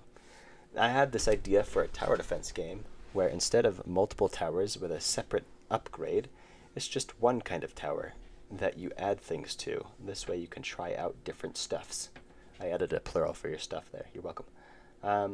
It's just one kind of tower that you add things to. This way you can try out different stuff.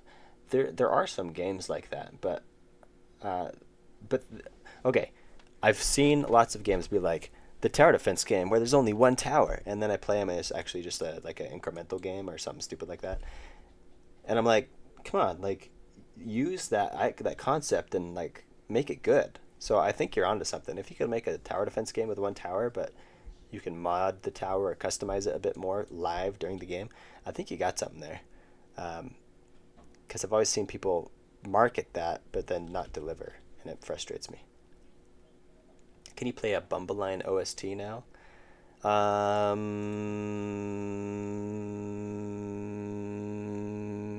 Nah, we can skip. Sorry. Although I appreciate your music. We've played a few of those in the past streams, but I think we're going to skip it this time. I actually need to keep drawing these. But we can keep chatting while I draw. Talk about whatever. I do need to get some actual music, though, at some point. But I think I got copy struck for some of that Fairly music that we were using. So Fairly let us down at last. Can't believe him. I trusted him all this time with my life. And then, at long last, his music, well, it wasn't really his music, but the music he said would be okay, he lied to us. He led us astray. I'm thinking of starting a blog on clean code design for Godot. That could be cool. The pixel art looks really crisp. It feels good. Oh, thanks. See, you guys are saying that, but I'm looking at it and being like, Needs some work. Maybe it'll look good once it's all together, but then again, you can always just like you can endlessly polish pixel art. That's actually a thing to try to watch out for when it comes to pixel art is getting stuck in a pixel art loop of death. It is possible. I've seen great men rise and fall with the pixel art loop of death. it's where you get stuck being like, I don't know if I need that. I think, well, maybe if I do that, right, for like 5 hours. I've been there.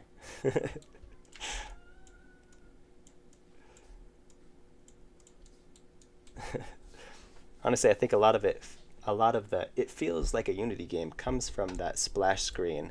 You rarely see games without it. It immediately creates that Unity mindset. That's true. Godot has the Godot splash screen, but you can like just turn it off.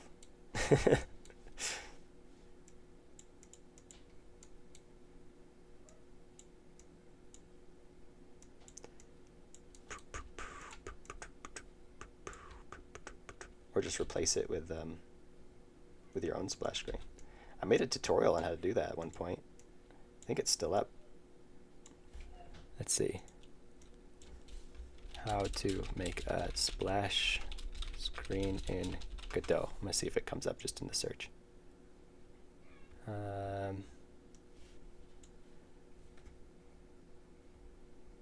look, there it is.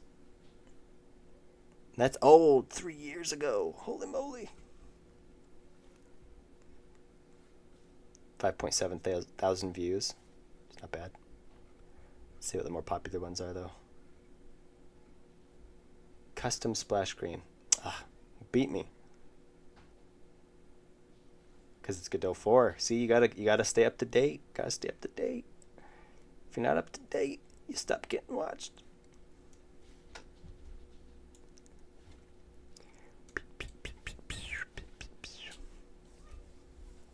The shading is good, but when you put it in the game, it feels messed up and specty-like art. Oh, okay. I see. You're just a hater. No, just kidding. Yeah, it looks kind of silly. Well, we still got that green background. I think once we get all the assets into place, it'll look a little better, but it looks kind of stupid right there because it just happens to be a perfect line. Maybe I should adjust that, actually.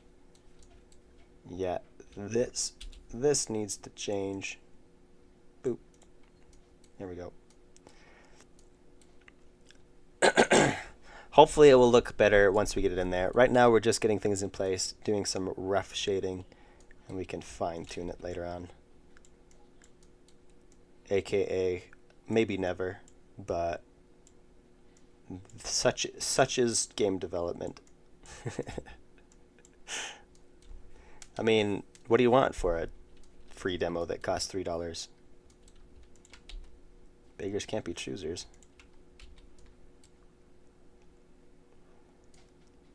Making progress. Making my way downtown. Walking fast and the face is... Okay, we're done. That didn't happen, okay?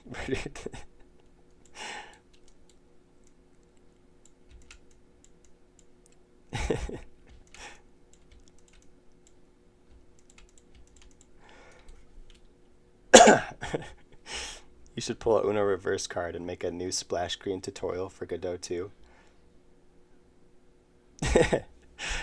and then just name it the best tutorial for splash screen. Don't watch those other ones, and then have arrows pointing up and down for at the search results close by.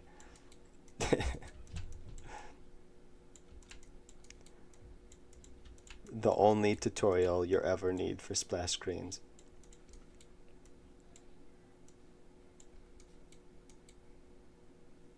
If I remember right, it's actually like super easy.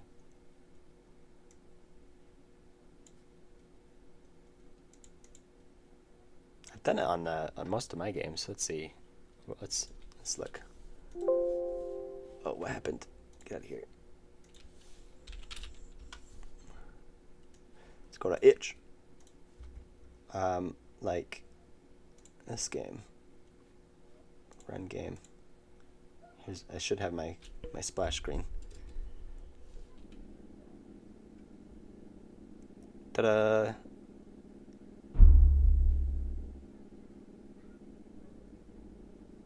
Yeah, it's a pretty nice splash screen.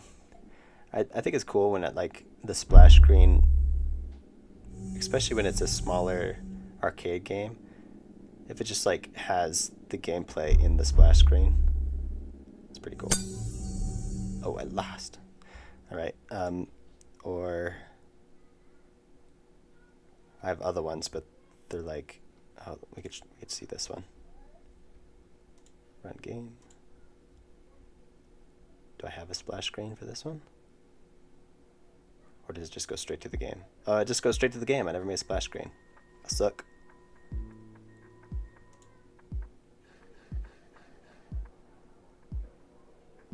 Look at this. I'm so bad at making tutorials. You have to read to learn how to play? What a ripoff.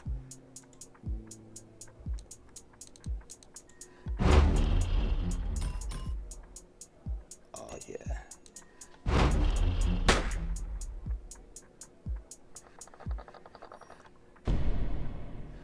I made this in like a week, except for the art. The art took forever.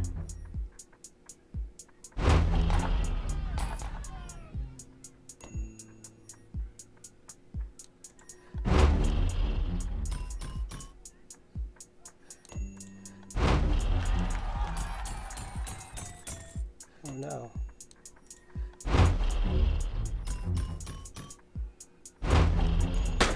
They got me.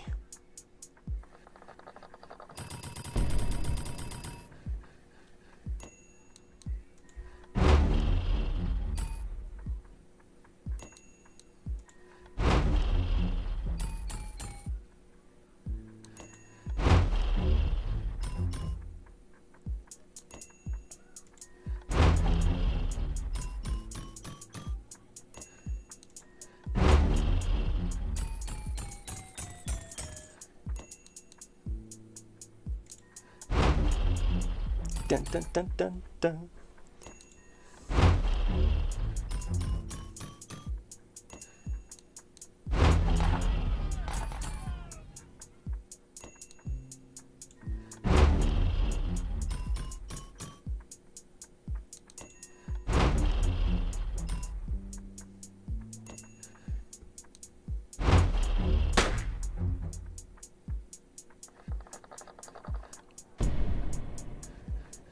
There went my narration as I started just focusing on.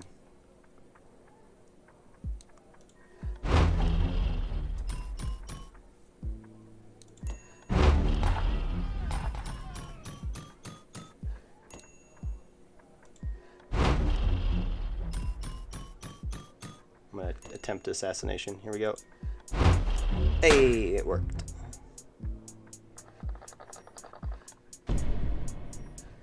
I can show everybody who's boss.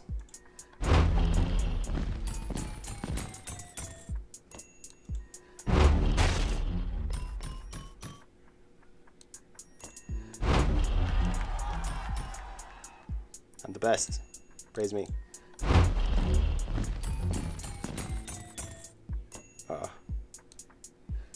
Should we talk to the other people?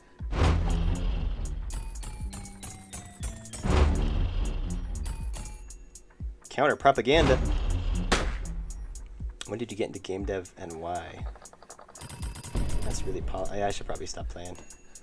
We'll move on. You guys can play it yourself if you want. Keep shading. Keep shading. Catch up with the chats. I just spent entirely too long on a single error because the system assigned an ID to the point or line was fusing with every single other ID system. That sucks. I want to remove my own spinal cord. Well, just play a little bit of Mortal Kombat, and I'm sure that will happen.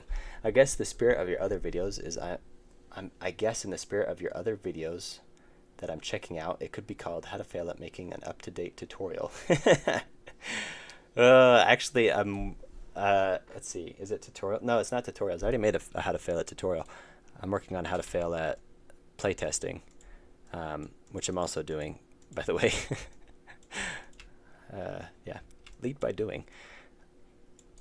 No, my personal belief is if you can't teach the player how to play the game, well, okay, I guess I did do it. It's all in the game. Ideally, you don't want to teach the player how to play the game with text. In my professional opinion, it's not really that professional, but in my opinion. Instead, it'd be much better to do it with images or by letting the player discover it while playing. But I think it might be forgivable in that game because how else are you going to do it? The other thing I believe is if the player has to leave your game to learn something, then you failed at making a tutorial. But maybe you've seen that already too. Anyway, let's catch up on these chats. Let's catch up on the chats. You definitely have a good eye for game feel. Thanks. Yeah, I feel like I did well in that that whatever that game was. The game I made, whatever it is. I feel like the feel was pretty spot on. It feels good. Good luck winning it though. It's not, you don't win it in the way that it's suggested you win it. It's more of a puzzle. You have to figure out the solution. So I think somebody said this game has a great message. Apaplio, have you won the game? Is that what you're saying? Are you still here in the stream? I would love to know. Because the people who have figured out how to win it are, I mean, hats off, because it's not easy to win.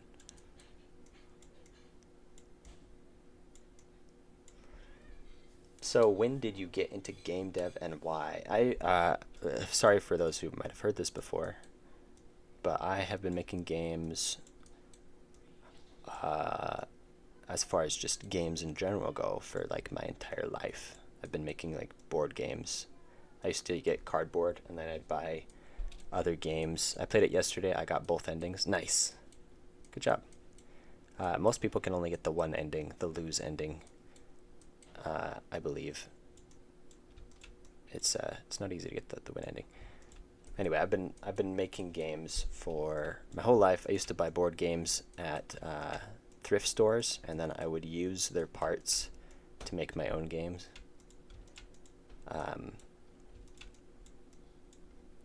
This is hard. I think maybe because I make it too fat too soon.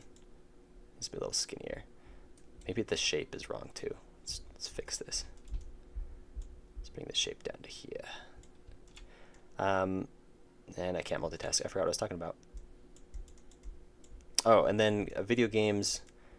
I started making video games after I took, well, even while I was taking a course on some coding courses. I was learning how to code.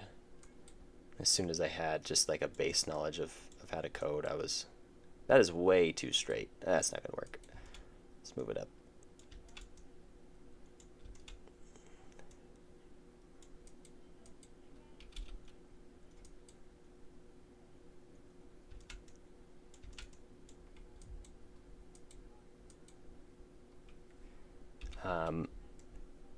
Yeah, I'm bad at streaming, obviously, because I can't multitask with beans. How to fail at streaming. Yep, that's your answer. I don't know what point I didn't finish, but that's Slice and Dice has an in-game wiki. Basically, more games should have that. It also has the best undo system. Yeah, if you have a really complex game, then if you're gonna have a wiki, put the wiki in the game. Don't make people leave the game to find information about your game. I think that's the biggest thing here, or at least something important, something to keep in mind.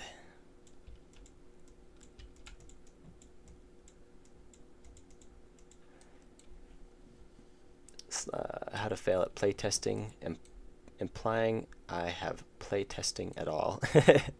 Exactly. I'm failing at it because I haven't had anybody playtest this game yet.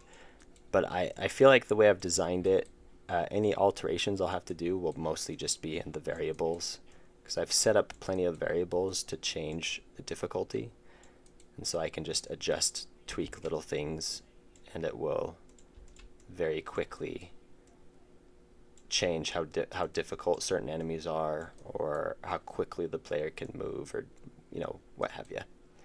So I think it will be relatively easy to adjust based on player feedback, even if I take the time to decorate a considerable portion of the game.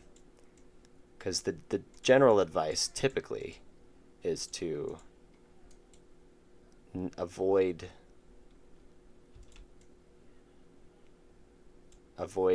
polishing your game until it's like actually done. But here I am, not doing that.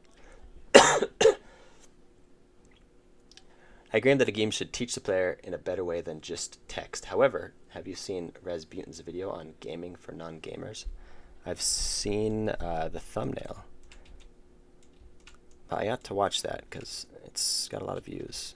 Does it teach some stuff about learning how to play a game in other ways?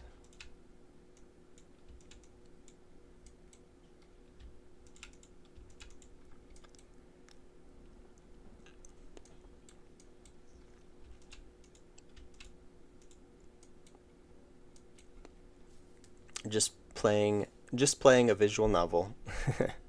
Enjoy. Would the term be playing, or would the term be reading? That's the question.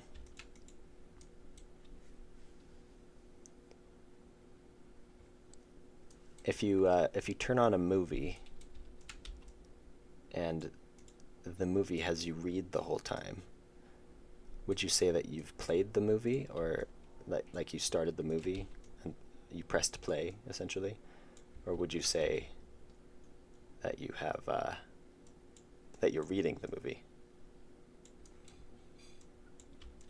I guess either way it could be considered starting or stopping, right? Probably would be.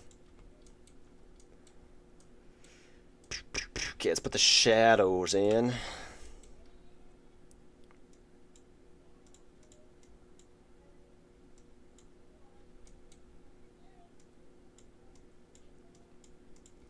Boy, this is taking a while.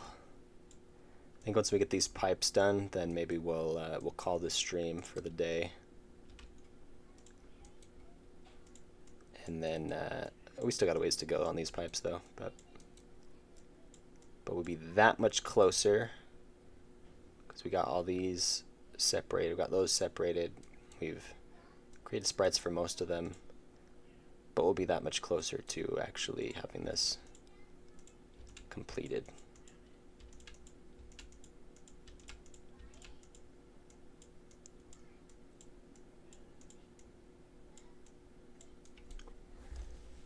Once you got the trick, it's easy. Yeah. Oh yeah, yeah. If you know the solution to that game I was playing, yeah, it's the easiest game ever. There's like no skill at all. That's why it's more of a puzzle than anything. It's a what would you call it? It's not quite philosophical. It could be considered like a philosophical puzzle, or a political philosophy puzzle, I guess. I don't know.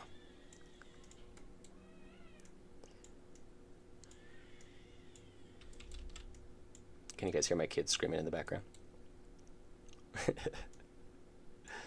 But I'm streaming, so ignored. That's how you raise kids. You just ignore them when you're streaming. Nah, I'm just kidding. My wife is mostly taking care of them. Nah, she's taking care of them. They're probably screaming because they're in trouble and they don't like that, and so then they have to go sit on their bed or something. That's what happens.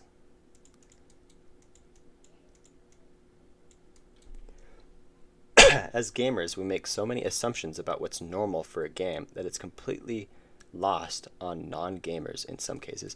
Yeah, that's true, actually. With Void Titan, actually, my other game that I've been making, I had my sister playtest the tutorial for me, And I had her do it because she doesn't play video games at all. Like, she has, but like not really. And so I had her play test for me because she would give me some of the best feedback possible by having no idea at all what's going on. And it was actually super helpful because it just was like, that kind of feedback is just invaluable. And I ended up changing tons of stuff about my tutorial that I otherwise might not have, because I was making assumptions about what people would understand or think. So yeah, it's a good point. I think something that is absolutely necessary in any tutorial is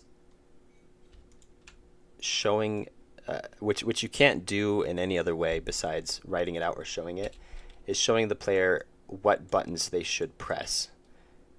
Because if they don't know what buttons there are, then how are they supposed to do anything at all? So that's something that you have to communicate for sure, especially right at the beginning. Everything else, though, I think if you can show it through gameplay rather than spelling it out for the player, I think that's ideal. Otherwise, at least keep it in the game if you're gonna educate the player on something.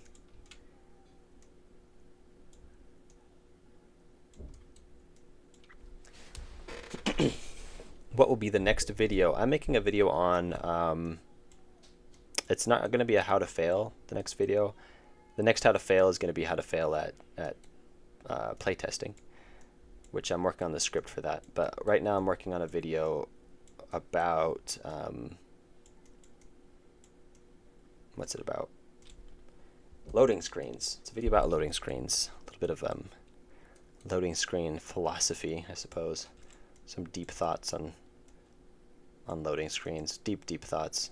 Obviously important stuff for sure, but I don't know. What are you guys' thoughts? Maybe I'll get some feedback right now. I've already recorded the audio though, so I can't really change any of that, but I can still take your feedback while we're sitting here. What do you guys think about loading screens?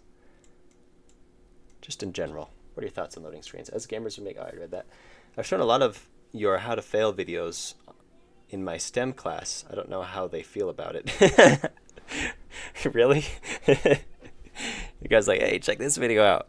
I made an actual tutorial on coyote time once, and someone said, hey, I'm going to use this video in my class because your description of what coyote time is so concise that it's perfect. And I was like, hey, that's pretty cool. But I don't know about people showing my how to fail videos in a class, because that's that's a little different. That's kind of funny. There we go. I've got most of it in here. I think this needs to be a bit thicker. Ooh. Very much, thank you. Do you need water? Yeah, that'd be nice. Do you want to say hi to people? Hi. That's my wife. She just brought me some food. So nice of her.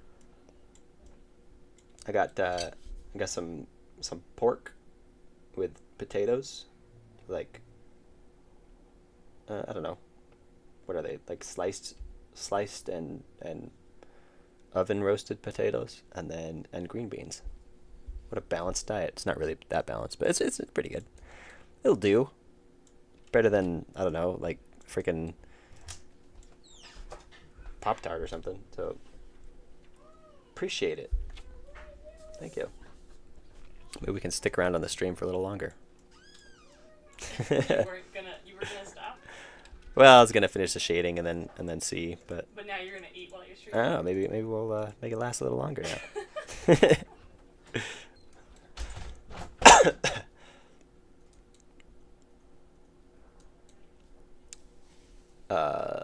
Like a meaningful game. Let's see, I'm missing. You guys have been chatting. Like you're listening to an audiobook. Oh, once you get the check, it's easy like listening to audio. Like it's like a meaningful game, like a lot of other games, like Papers, Please. Oh, are you still talking about? Wait, what are you talking about? Are you still talking about my game? And when? What would be the next video and when? Oh, this weekend ideally is when that loading screen video will come out. Ideally.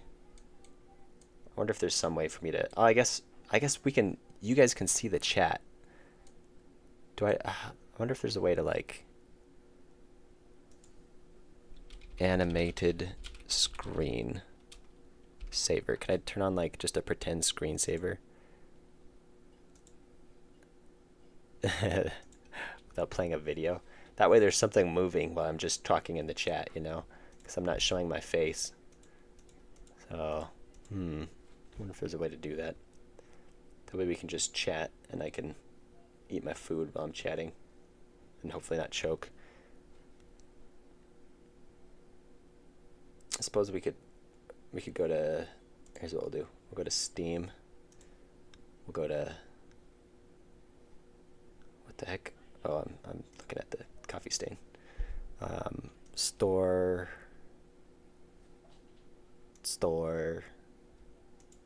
Go to my game page. White Titan. Or no, we could do that. We could just go to the itch.io page. We'll go back to itch. Itch.io. And then we can even have music going on in the background. Music that I wrote. No way. Cause let's see. This one has music that I wrote. And then we'll press run game, make it full screen. And there. Now there's music and kind of something. Well, nah, there's not much of animation. If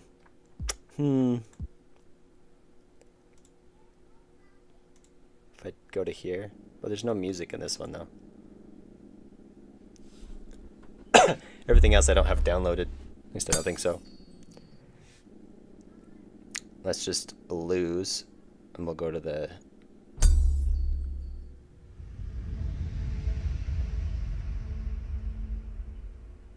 Oh, there's a little bit. You can see. Okay, so yeah, see the little speckles moving around there, and then you guys can see your chat nice and clear as well.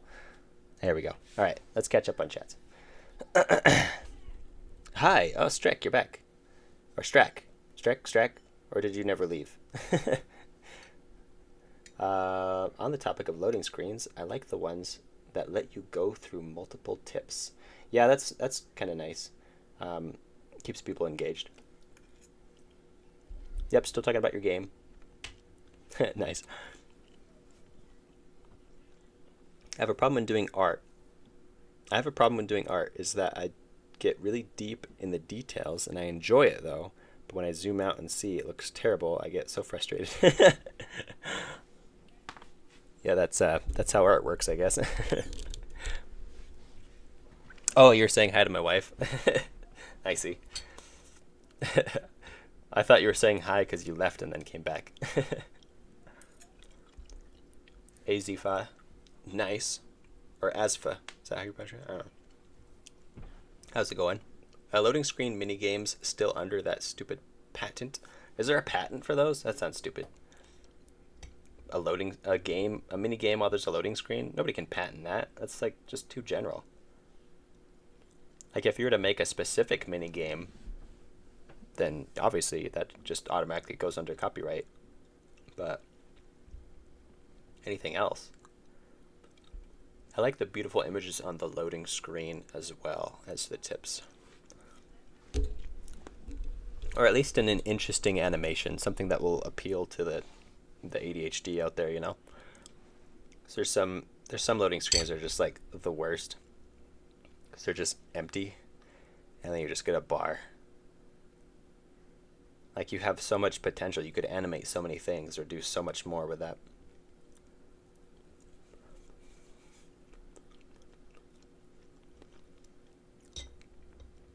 Fire Emblem 3 Houses let you press B and have a little guy jump. Not really a mini game, but I had fun jumping over the bar as it filled. That's cool. What would be cool is like if you could make a mini game that you will lose every time, but the goal of the game is to make the bar not fill up. And then you can like make it look like you're somehow slowing it down or something. I don't know. Could be cool. I'm gonna get my fingers dirty so I don't have a knife to cut my meat.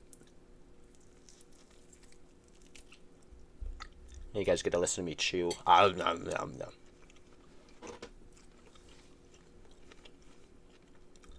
any major patents that a beginner game dev would accidentally run into? Not that I know of.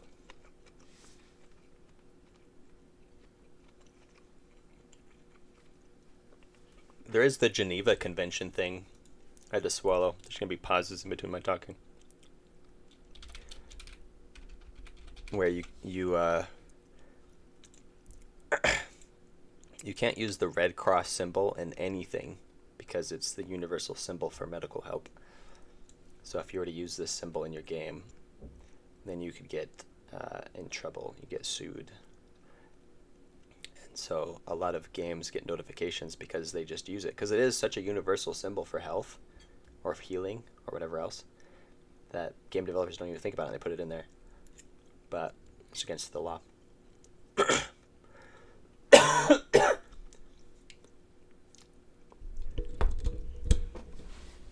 It's like copyrighted and whatever else.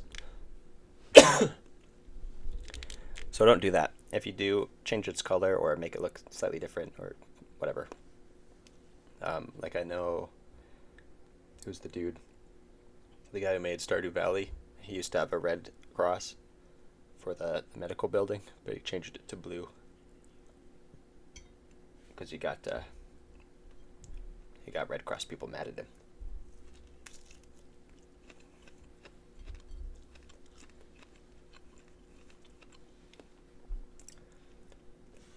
The thing I hate about the load screen is that when it appears in the wrong time. The thing I hate about load screens is when it appears at the wrong time. What do you mean by that? When does it appear at the wrong time?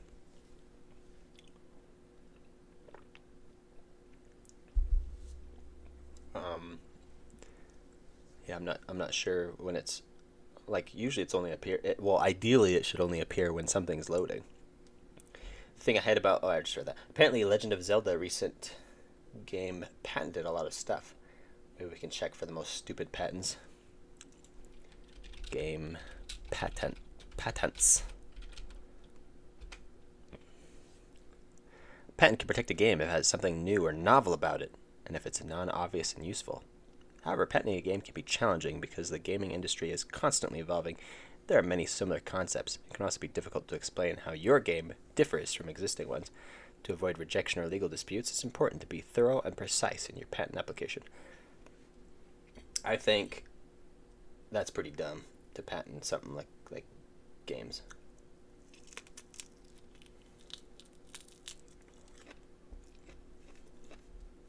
I mean, when it appears before the cinematic scenes,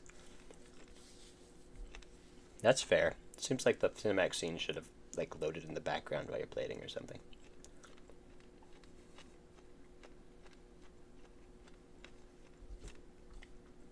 One of the things that some games do, especially if they're on a console, because they know what the specs are on a console, is that they'll have loading take place while you're just in certain places. Okay, Portal doesn't do this, but Portal could do it if they only released on a PlayStation. In Portal, every time you end the level, you go into an elevator, and then the elevator takes you to the next level. And then they have a loading screen. So you go in the elevator, a loading screen turns on that looks different, and then the loading screen ends and you're in an elevator. They could have the elevator actually take you somewhere and then just have it load while you're in the elevator. And they could do this if they only released on PlayStation, because they know that the PlayStation could handle it. Otherwise, they have to have a loading screen that is there for potato computers and stuff like that. Or when fighting a boss fight, yeah. There's a lot of interesting loading screens. Control loading screen is my favorite, but you get to appreciate when a game has a seamless loading. Yeah, seamless loading is kind of what I was talking about, is when you, like, while you're, or, I don't know. Just like as you're passing through a small space, they can block most of your view and have what's behind you disappear and what's ahead of you appear, and just have seamless loading. So you don't even know what's going on. And they just design the level in a way that they can load everything around you. But that can't always happen, especially on potato computers. Oh wait, now I remember what the Lord of the Rings orc system is patented. The orc evolves when they defeat the player. Well, I mean, that's silly to patent that, because somebody could make something totally different and have an enemy evolve when they fight the player. And that's a dumb thing to patent. Why would you patent that? That's just so that you can get money off of small lawsuits against smaller developers or whatever. Maybe I'm missing parts of the puzzle to understand what they're doing. Is my stream like super far? Oh, there. Let's catch up. Did I just totally close out of the... Oh, here it is. There we go. Now you can guys look at the sparkles. Sparkle. It's so entertaining. Oh, wait. Now I remember... Oh, wait. I already read that. When I think of a fun loading screen, I think of the dinosaur game that Google made. That's actually pretty good. It's not really a loading screen, though. It just means you're offline. But, yeah, that's legit. That dinosaur game is actually pretty fun.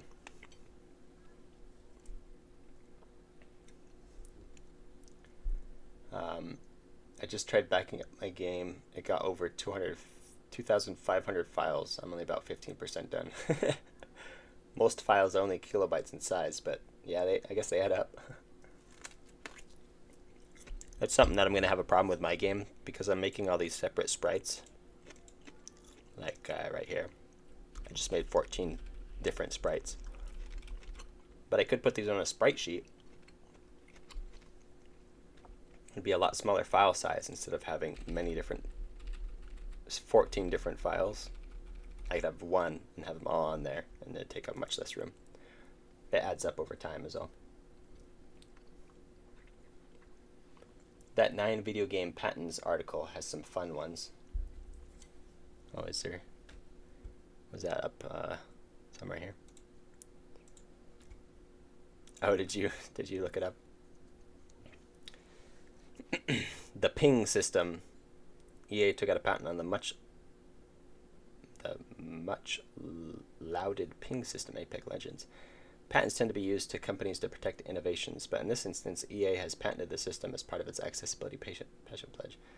Interesting. The Nemesis system. Oh, okay. Dual reality gameplay.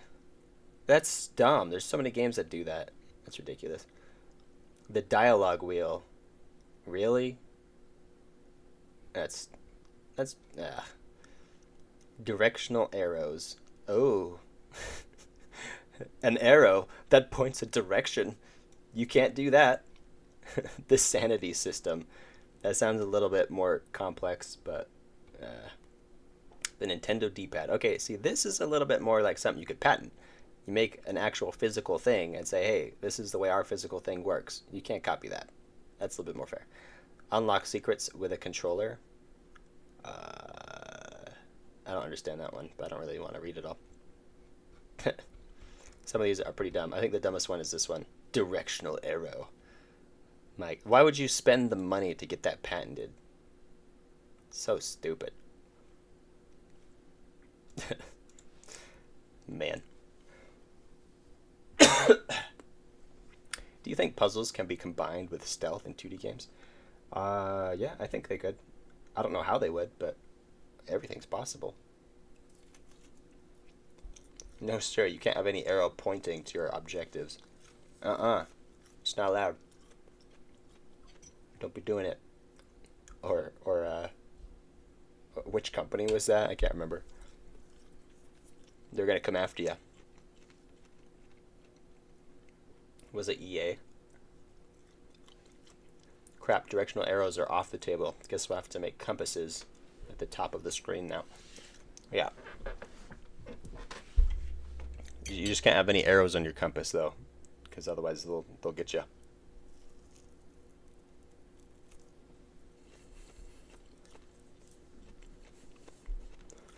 I'm going to be discussing...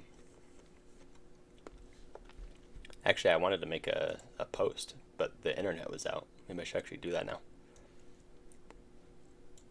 Let's see. Create post.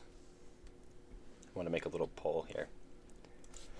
I'm going to do, have you ever made a loading screen? Text poll. Yes.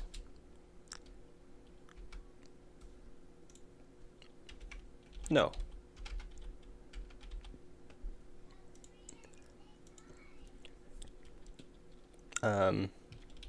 Would that just be yes or no, wouldn't it? I do. Why would I? I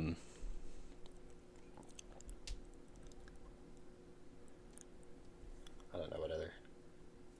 I don't know if I even want why would I. Oh, I can't get rid of it now. I think that's silly that they have the X there, but it doesn't actually do anything. Oh, it worked that time. Weird.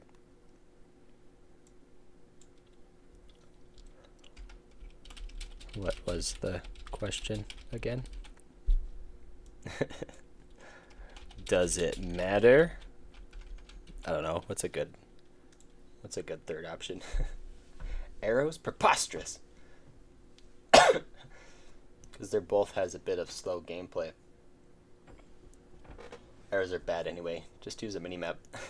Much more immersive. Yeah, maybe. True, minimap beats arrows by a lot. Yep. The question is, why do you have a minimap? Is that actually immersive? Why is there a little map showing up on the corner of your view? You know?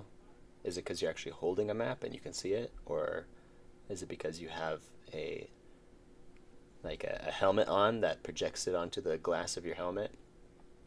Or is it because the developer just decided that they wanted to have a minimap and they don't actually have a reason for it?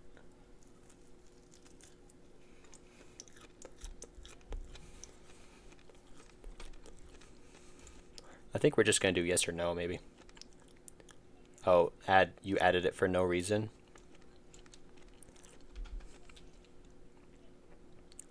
Well, the question is, have you ever made a loading screen? So it kind of has to answer that too.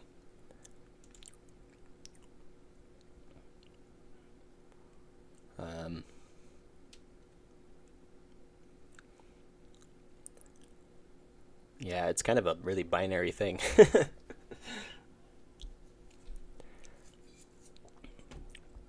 It's just a have you ever made a loading screen, which at the point of reading this, it's either going to be yes or no. So I think we're just going to do yes or no. Go away, extra option. Get out of here.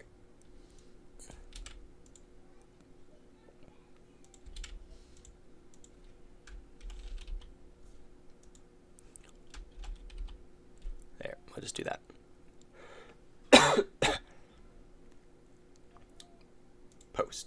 Posted. Cast your votes. True minimap beats arrows by a lot. Maybe just a projection of the orientation of the main character. Yeah, there's lots of different ways to communicate directions to the player. But minimap isn't always more immersive, was my only point.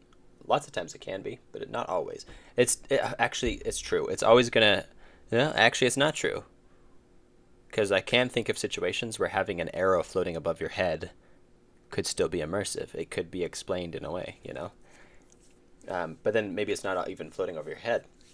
Like in Sea of Thieves, which is very immersive, almost all the UI is stuff you're holding. You can see directions with a compass, but you have to like hold the compass. Or sometimes there's a compass like attached to the ship next to you, and so you can see directions that way as well. But otherwise, you don't get a compass just at the top of your screen. It's a physical in-world item. So if you can explain it, then an arrow floating above your head could be more immersive than a mini-map. Compasses aren't patented though. It's true, unless there's an arrow in the compass, then then you're screwed. Have you ever made a flan? Oh, did I not finish it? No. Oh, okay. Boy, you made me panic. Have you ever made a flan and squished it in your hand? No. Oh my goodness, I'm so late. Right, Pog, what's up? You are so late. We almost actually finished, and you wouldn't have been here. But then I got food, and so now we're just chatting about loading screens while I eat. Fun stream, isn't it? This is the way to stream.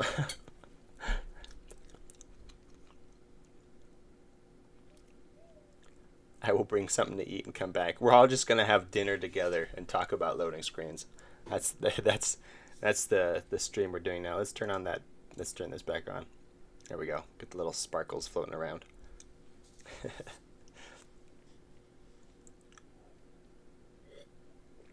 This is unrelated, but where did you get the idea for your channel profile?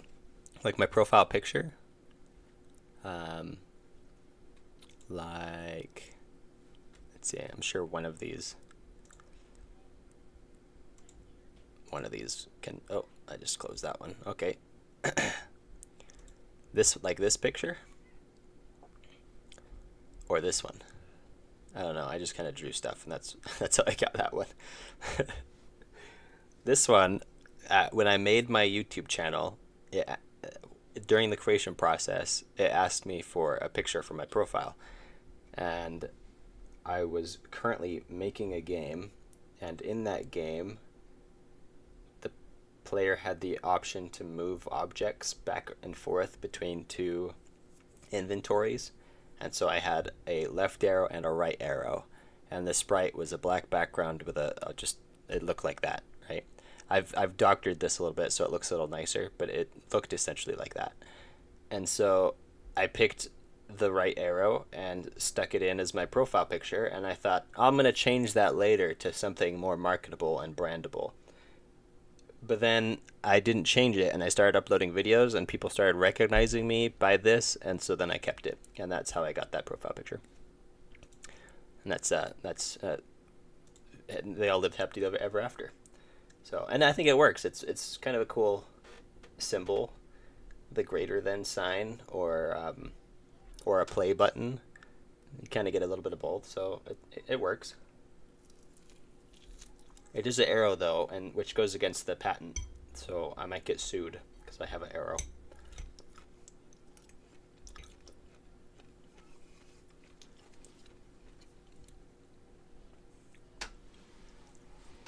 It's like Nintendo had a mushroom as a profile picture. Yeah, the arrow. Yeah, that's how I got my profile picture. It's kind of I don't know. It's a little silly, but I really like it now. And it's dope. I got a hat. Let's see, can I show you? Maybe I have to go to a incognito tab.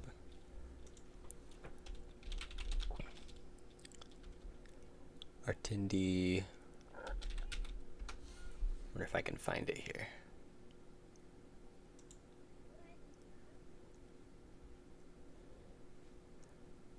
Yeah. So I made merch. I'm not trying to sell you guys, but I made merch, and I bought a bunch of the merch in order to make a little video on it.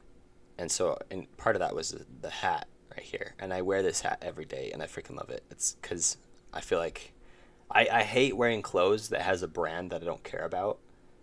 Legit. I'd rather wear just a plain colored t-shirt than like Aeropostale or something stupid like that. American Eagle. Like, nah, I'm not doing that. But it feels really awesome to wear like my own logo on my clothing. It's pretty legit. Oh, also this shirt, I got this shirt in gray. And I wear this all the time, and all the time people give me compliments on it, and I don't know why, because it's really not that impressive. So I love this hat, and I love this shirt, and it's awesome. And I really want to get this shirt because it's just hilarious. How I fail at making merchandise. One day, that'd be. I can't afford it though. I get them at cost, but even then I can't afford it because t-shirts are not cheap, especially when they're like not made in a sweatshop. then they're a little bit more expensive than the $5 sweatshop t-shirts. It's a watermelon. No wonder you get compliments.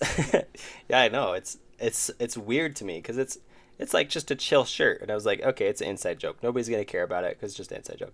But all the time, people are like, oh, I want a shirt like that. I was like, well, you can buy one. They never do though. Anyway. At least it's original. Well, I don't know what to say. Exactly.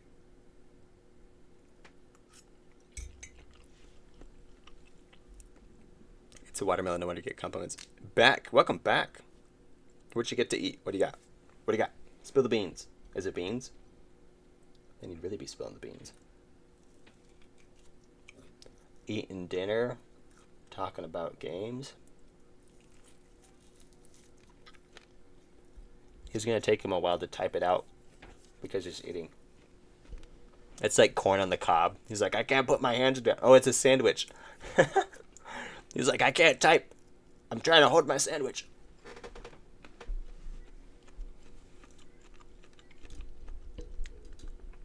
A baked bean. It's late now in my country. Is it like a midnight snack?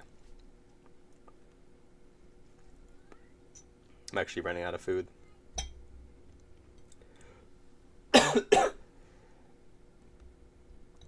I have to just end the stream because I need to try to record stuff. You know what I'm going to do? For the loading screen video, I'm just going to play a bunch of games and record their loading screens. And then that's going to be what's going on in the background during like the whole video. It's going to be a 4-minute video, and I'm just going to have loading screens on the background. It's going to be awesome. Except unless I'm talking about something where I really need to show some stuff, then I'll show that. But for the most part, if I'm just talking about general concepts or whatever, it's just going to be a loading screen in the background.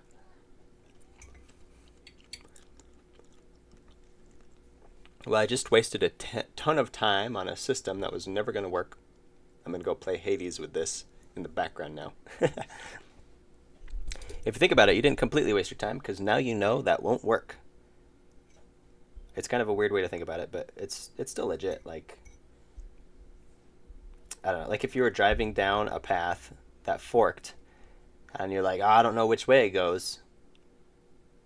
If you take a path and you start driving down that path, the whole time you're driving down that path, you're going to be thinking, am I on the right path or should I have gone the other way?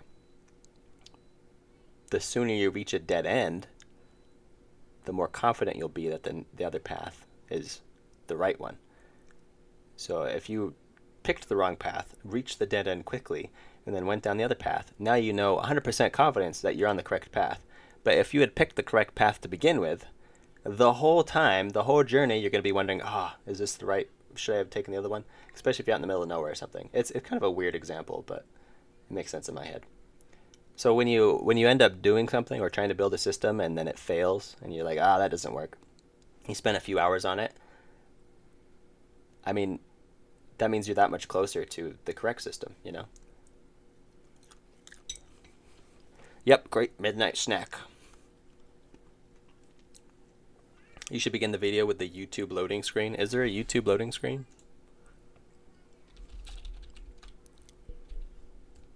Isn't it just like a spinning circle?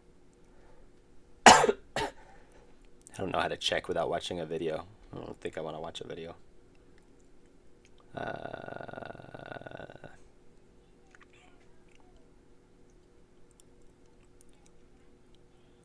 Breaking news. Accused plotters of September 11 attack agree to plead guilty. What? Interesting. I don't really care. I don't think there's anything that I care to try to watch to see load. I believe you though. There's probably some kind of YouTube loading screen. I might could start with that. I meant the video loading screen.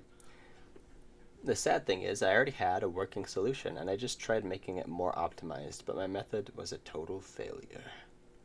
Well, shoot. That can kind of suck though. I was trying to throw an optimistic spin on it, but you know, sometimes things just suck.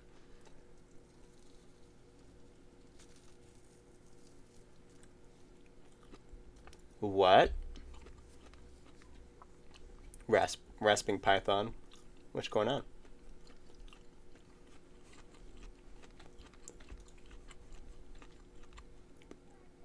I think we probably got 10 in this stream. We're not really doing anything. Let's look at what we did do though. We drew this whole thing. Maybe we'll erase the background again. Make it go bye-bye. We'll save it. Yes, does not support layers. And we'll see what it looks like. Yeah. Excuse me.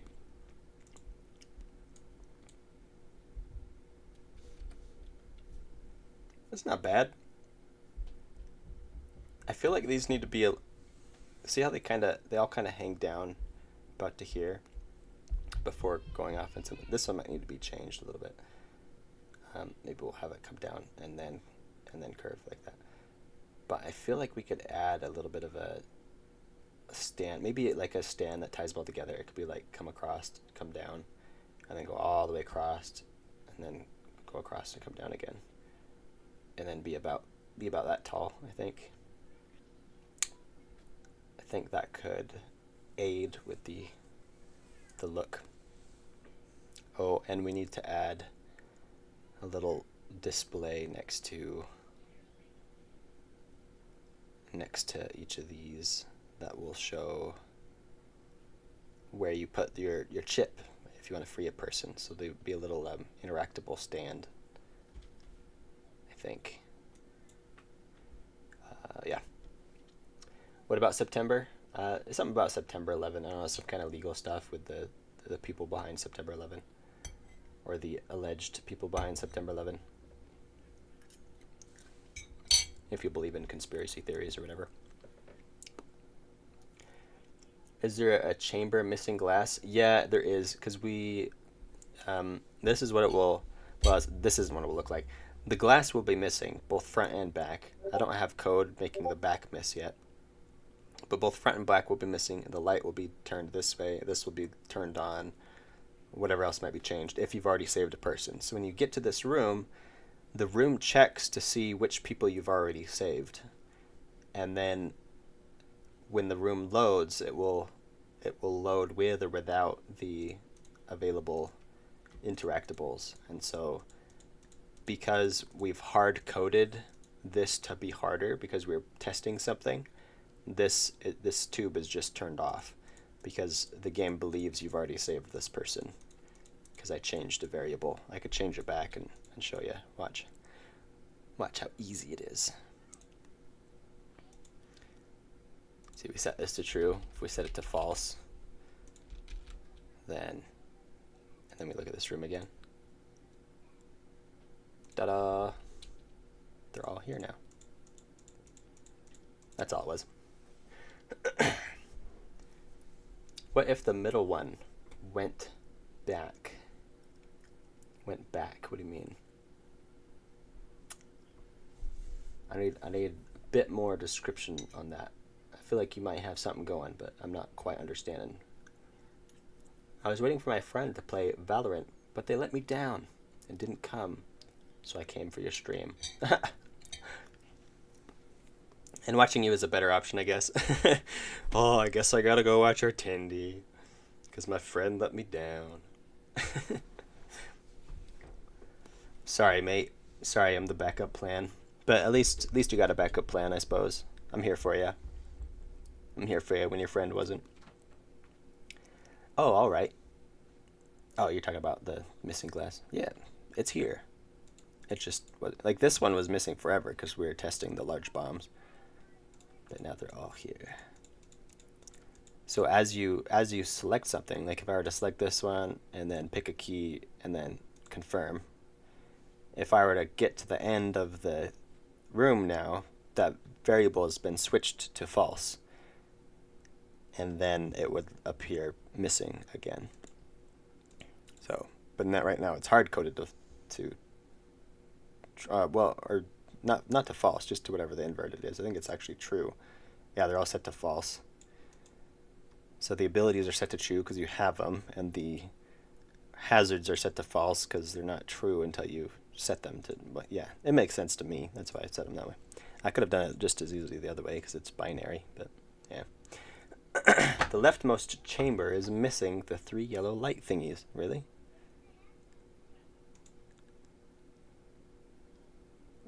Where did that... Oh. They should all be missing them. Oh, nah, yeah, just the one. Actually, we were going to go through and remove them. I guess we could do that before we end the stream.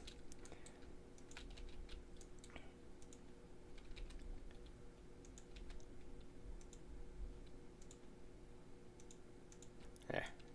They're all gone now. And that's because we're going to take these sprites and overlay them, because it's either going to be on, or let's see, it's going to be off or on. So we'll take these sprites and overlay them in game where they're supposed to go, like this. So this is when you haven't saved the person yet, and this one is when you have saved the person. Because when you have saved the person, the power is no longer going to that person, and instead it's going to go towards the hazard and make the hazard stronger. That's the way we decided to communicate that you're making the hazard stronger when you save people. It makes sense in-game lore now. Totally makes sense. Not really, but it's close. It's best we got. Hey, Tindy, what's your favorite Hades build? I've never played Hades. Are you going to, like, hate me now and unsubscribe?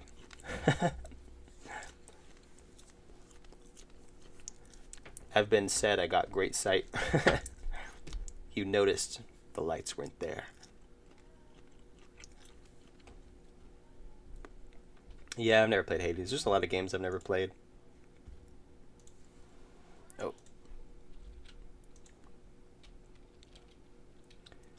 Hades. Oh, I spelled Jades.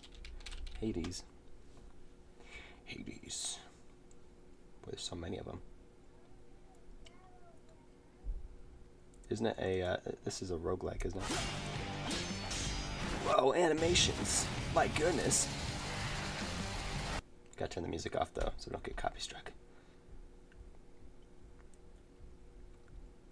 Looks like He-Man almost. Except he doesn't have 90s hair. Oh, he did. GG. Game over. Well, that was fun. Fun while it lasted. Maybe I'll add it to my wish list. Since it's been around. Oh, it hasn't even been around that long.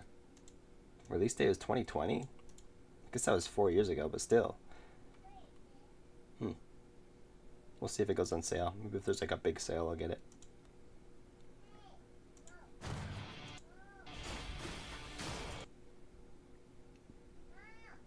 Roguelite. Hades. 1.0 gameplay.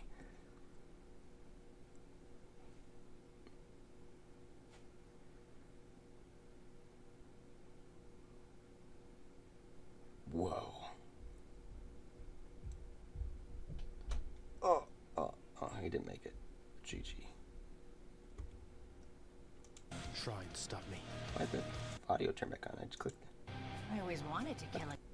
Just stay off. I muted you.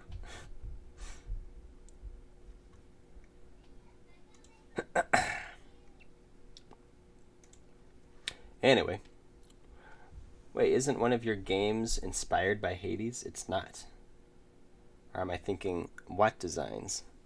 You might be thinking somebody else. I've never played Hades, so it couldn't be me. I might be thinking of a different dev, but you must play it. It's so good. I believe it. Look at that. Overwhelmingly positive. Guys, what's the difference between roguelike and roguelite? vote now in the comments. We've had this discussion. I think just last stream, I went into it.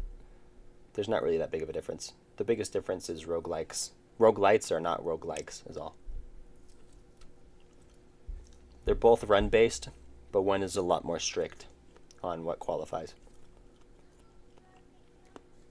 That's the short. That's the too long didn't read answer.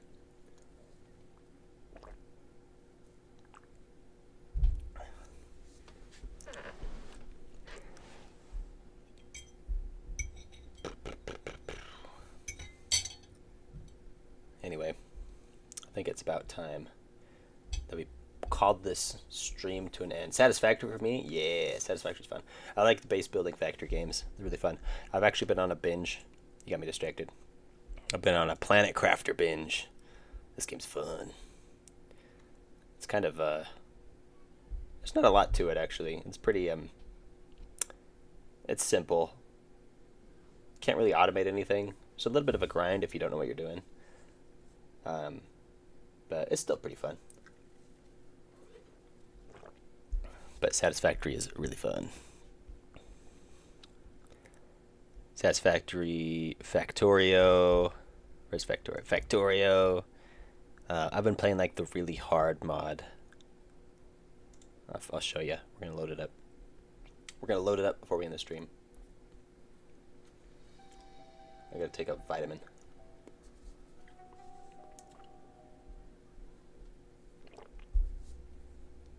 You can admire my spaghetti base. I've decided to just embrace the spaghetti. Especially when I'm playing the hard mods. Space Engineers is my favorite base building game, even though it is kind of complicated. It is kind of complicated, and the grind is hard. I feel like I've tried to play it, and it's hard to... I don't know. I've added some mods to try to spice it up. But I'm out there just, like, not doing anything. Like, it just takes so much effort to build any momentum in the early game. If you do the beginning where you just get dropped in the middle of nowhere. That, yeah. And there's no motivation, really, because there's nothing trying to kill you. There's nowhere to really go. It's very open-ended without much around you. So I've added a bunch of mods to try to make it more interesting. But then I think I burned myself out trying to play it without any mods. Wow, that's taken a while. Speaking of loading screens, that's because I have mods. Space Engineers, I just read that. I have 169.5 hours in Factorio and 294.25 in Satisfactory. They're both awesome games. Satisfactory, I get a little bit more satisfaction from, because you can make your bases like look cool. Factorio doesn't have a whole lot of decorations unless you add mods. Right, so I got that space exploration mod going on, but then I also have the Crestorio. Is that what it's called? I don't know how to pronounce it. It looks like Crestorio. Or Castorio, where they make everything a lot more complex. I've already won it without any mods, but now I added a bunch of mods that just make everything insanely difficult. It's like you could make these are like the basic research item. You need logs and copper cable. Then the next one you need a tech card and an automation core. Tech cards are made with iron plates, copper cable. Automation core is iron gear wheel and all this other crap. And then it keeps getting more and more complicated. Yeah, let's see, like the blue ones are... What do the blue ones take? Glass, which you make from sand, which you have to make from grinding stone. Like, it's just many, many more steps to do the normal things. It's pretty satisfying. And you get things like this path that's super fast. I don't have an exoskeleton suit yet, and I'm running that fast. You also get things like this, which can just drill stuff infinitely, which kind of defeats some of the core gameplay of Satisfactory, or Factorio, but it's still cool. Time is going fast. Is it? Point of view, COVID-19 is almost 5 years ago, not 2. It's true, yeah. It was like, that was released in 2020. It's actually not that long ago. Exit. Yeah, it feels like it was yesterday. What's your favorite game? Satisfactory for me in dev. Factory is great too. If I had to pick one game, like, here's the best way to ask that. You say you can only pick one game. That's the only game you can play for the rest of your life. What are you gonna pick? And that's I think the best way to pick your favorite game. Because that way you're not deciding on, oh, I'm picking this game because it's the game I want to play right now. And for me, the answer is I was about to say Factorio. For me, the answer is Minecraft. Because that game, you could, yeah, it's has the most potential, I think. Dude, what the F is this game? It's the very first time I hear about it. Really? Factorio's famous, dude. Look at this. Overwhelmingly positive. It is the highest rated game on Steam, I believe. If not, it's second only to Portal 2. I think Factorio and Portal 2 have flip-flopped year after year for the highest rated game. At least last I checked. Maybe it's changed since then, but yeah, it's really fun. Super worth it. And they're about to drop a DLC, which is basically those 2 mods that I just showed you. Well, actually, no, just the one mod, space exploration. So in this game, you play and you're trying to build a rocket to essentially leave the planet. Once you launch a rocket, you win, even if you're still on the planet. But yeah, you try to build up your factory enough that you can launch a rocket. It's actually really hard. I've only done it once, and it took 20 hours, I think. But they're making a DLC that lets you go to other planets and mine stuff on the other planets and then transport those things on a ship. And you can even build the ship so you can walk around on the ship and fly around in space. Like, the DLC is going to be amazing. It's going to be really huge. One game for the rest of my life, probably Terraria, which is kind of the same vein as Minecraft. Yeah, that's fair. I could see Terraria too. Terraria is pretty fun. Bosses are cool since update 7. From in Satisfactory. I'm really bad at reading chat. I'll go back to old chats. I've heard you never end the game in this mod. The mod that I was just showing. Yeah, there is an end to it, but it's so complex and difficult. It take hours and hours, which I may never reach it. I was hoping to maybe reach it before the DLC came out, but I don't know if I'm going to be able to afford the DLC anyway. Yeah, there's the rocket. Factorio's cool because there's enemies that come to attack you, so you have to defend against them as well. Where in Satisfactory, you don't have that. But what you do have in Factorio is, or what you do have in Satisfactory is the ability to decorate, which I've seen some showcases of some amazing Satisfactory builds. So here's Satisfactory. Yeah, we can have that play. See, you can build stuff like this. You can build some really cool stuff in Satisfactory. And this isn't even showcasing everything that I have now. I wonder if I could, maybe I'll launch that and show you guys what I've been building. And then we'll close the stream. The dev of space exploration has been hired for this update. Oh yeah, that's true. Yeah, the guy who made the mod that I was showing, the one who he made the mod initially, then they hired him for it's not an update though. It's a DLC. You do have to pay for it. But yeah, it looks sick. They took his concept and then made it way better. I guess Hades is most positively rated. Oh, is it? For now. Oh, not really now. I thought you were game deving on this stream.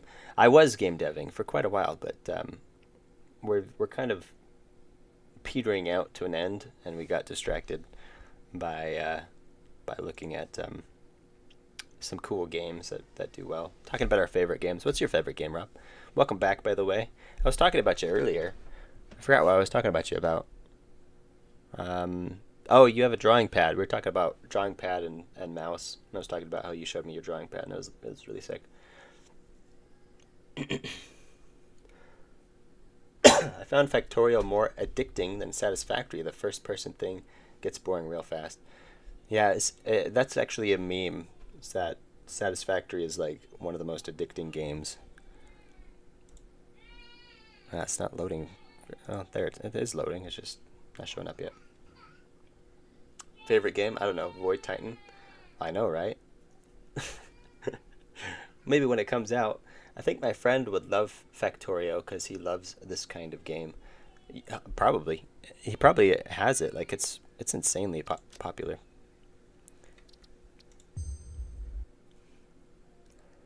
I sadly gotta poof away before the stream ends. Smell you later, Gary Oak. Catch you later, dude. Sorry you have to poof away. You gotta miss out on seeing what my base looks like, and I've played it where I try to optimize and make like a efficient base, but I'm like, you have such capacity and Satisfactory to make really cool looking bases, and so I've decided in this save to just make it look cool. So I'll just show you guys that real quick, and then we'll bring this stream to an end.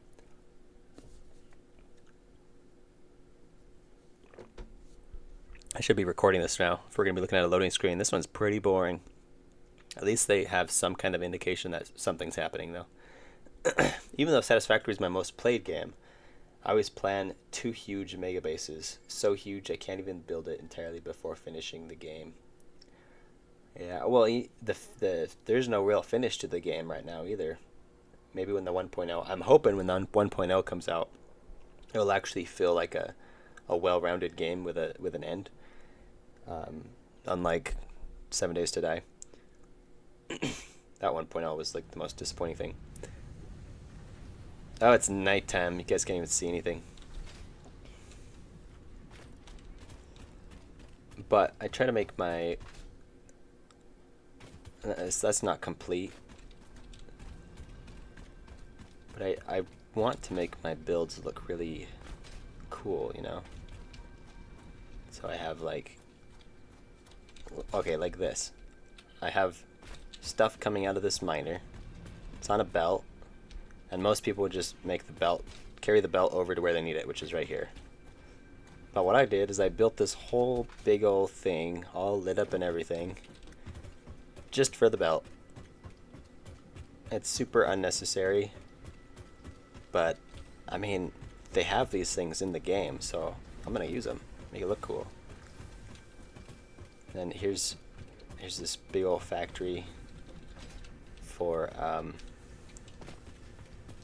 all the iron and copper stuff. This stuff comes in, goes up, gets processed, comes out here, and then soon this truck will carry it to where it's supposed to go, which is over here. Bonk. I don't like games where you need to build something because I always think that what I'm about to build isn't perfectly optimized. Yeah, if you just kind of ignore the optimization, then they become really fun. This carries it over to here, which I guess we'll take a look at, like the main base, because it looks pretty cool. It's definitely not complete, but like the idea's there. I'm gonna make it really tall and stuff. Built up right next to the waterfall.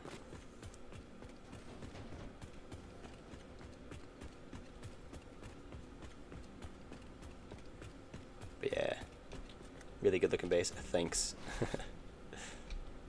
You even made circles. I did. It was a lot of effort. Yeah, this is a huge circle. little circle up there. I think it looks really cool. It just takes a lot of time. And then I get distracted by other games and other things, and every once in a while I'll come back and keep working on something. But, yeah. Or look at this. I built this whole... This took so much time. I built this whole thing, and it's all just for a miner. There's just a miner in here. This whole building, which people don't really do that. But imagine, like, I won the game and everything was this polished. It'd be such a cool world. Such a cool save. But that, to me, that's the enjoyable part, is making things look good. Not just like making a factory grow and factoring things, but like making it stylish too, you know?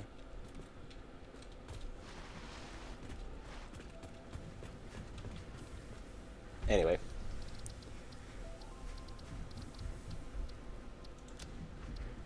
Boom. Hey, I wanted to say that. That's some oh, you guys both said that's some dedication. I guess there's yeah, I suppose I put some time into that save, but not that much. I feel like I could do a lot better. It's the same feeling as when you don't use potions in games because you think you'll need them later. Oh yeah. Yeah, that's a thing. Do you like Starfield or no? For me, that introduction was terrible, so I hated it. I've never played Starfield. I was gonna play it, but then it got such bad reviews. I was like, I don't got money to waste on something that's not gonna be good. So I didn't. Just make a mega build for one miner. Yeah. Anyway, we should end this stream. Oh, people be pinging me on Discord.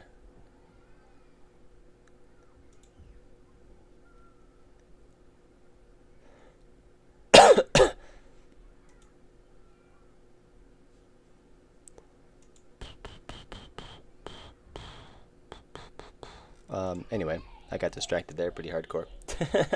Have a nice day. I'm gonna go to sleep. Yeah, all right. Yeah, we're gonna end the stream now. But thanks everybody for hanging out. We'll stream again maybe in 2 days, maybe on Friday.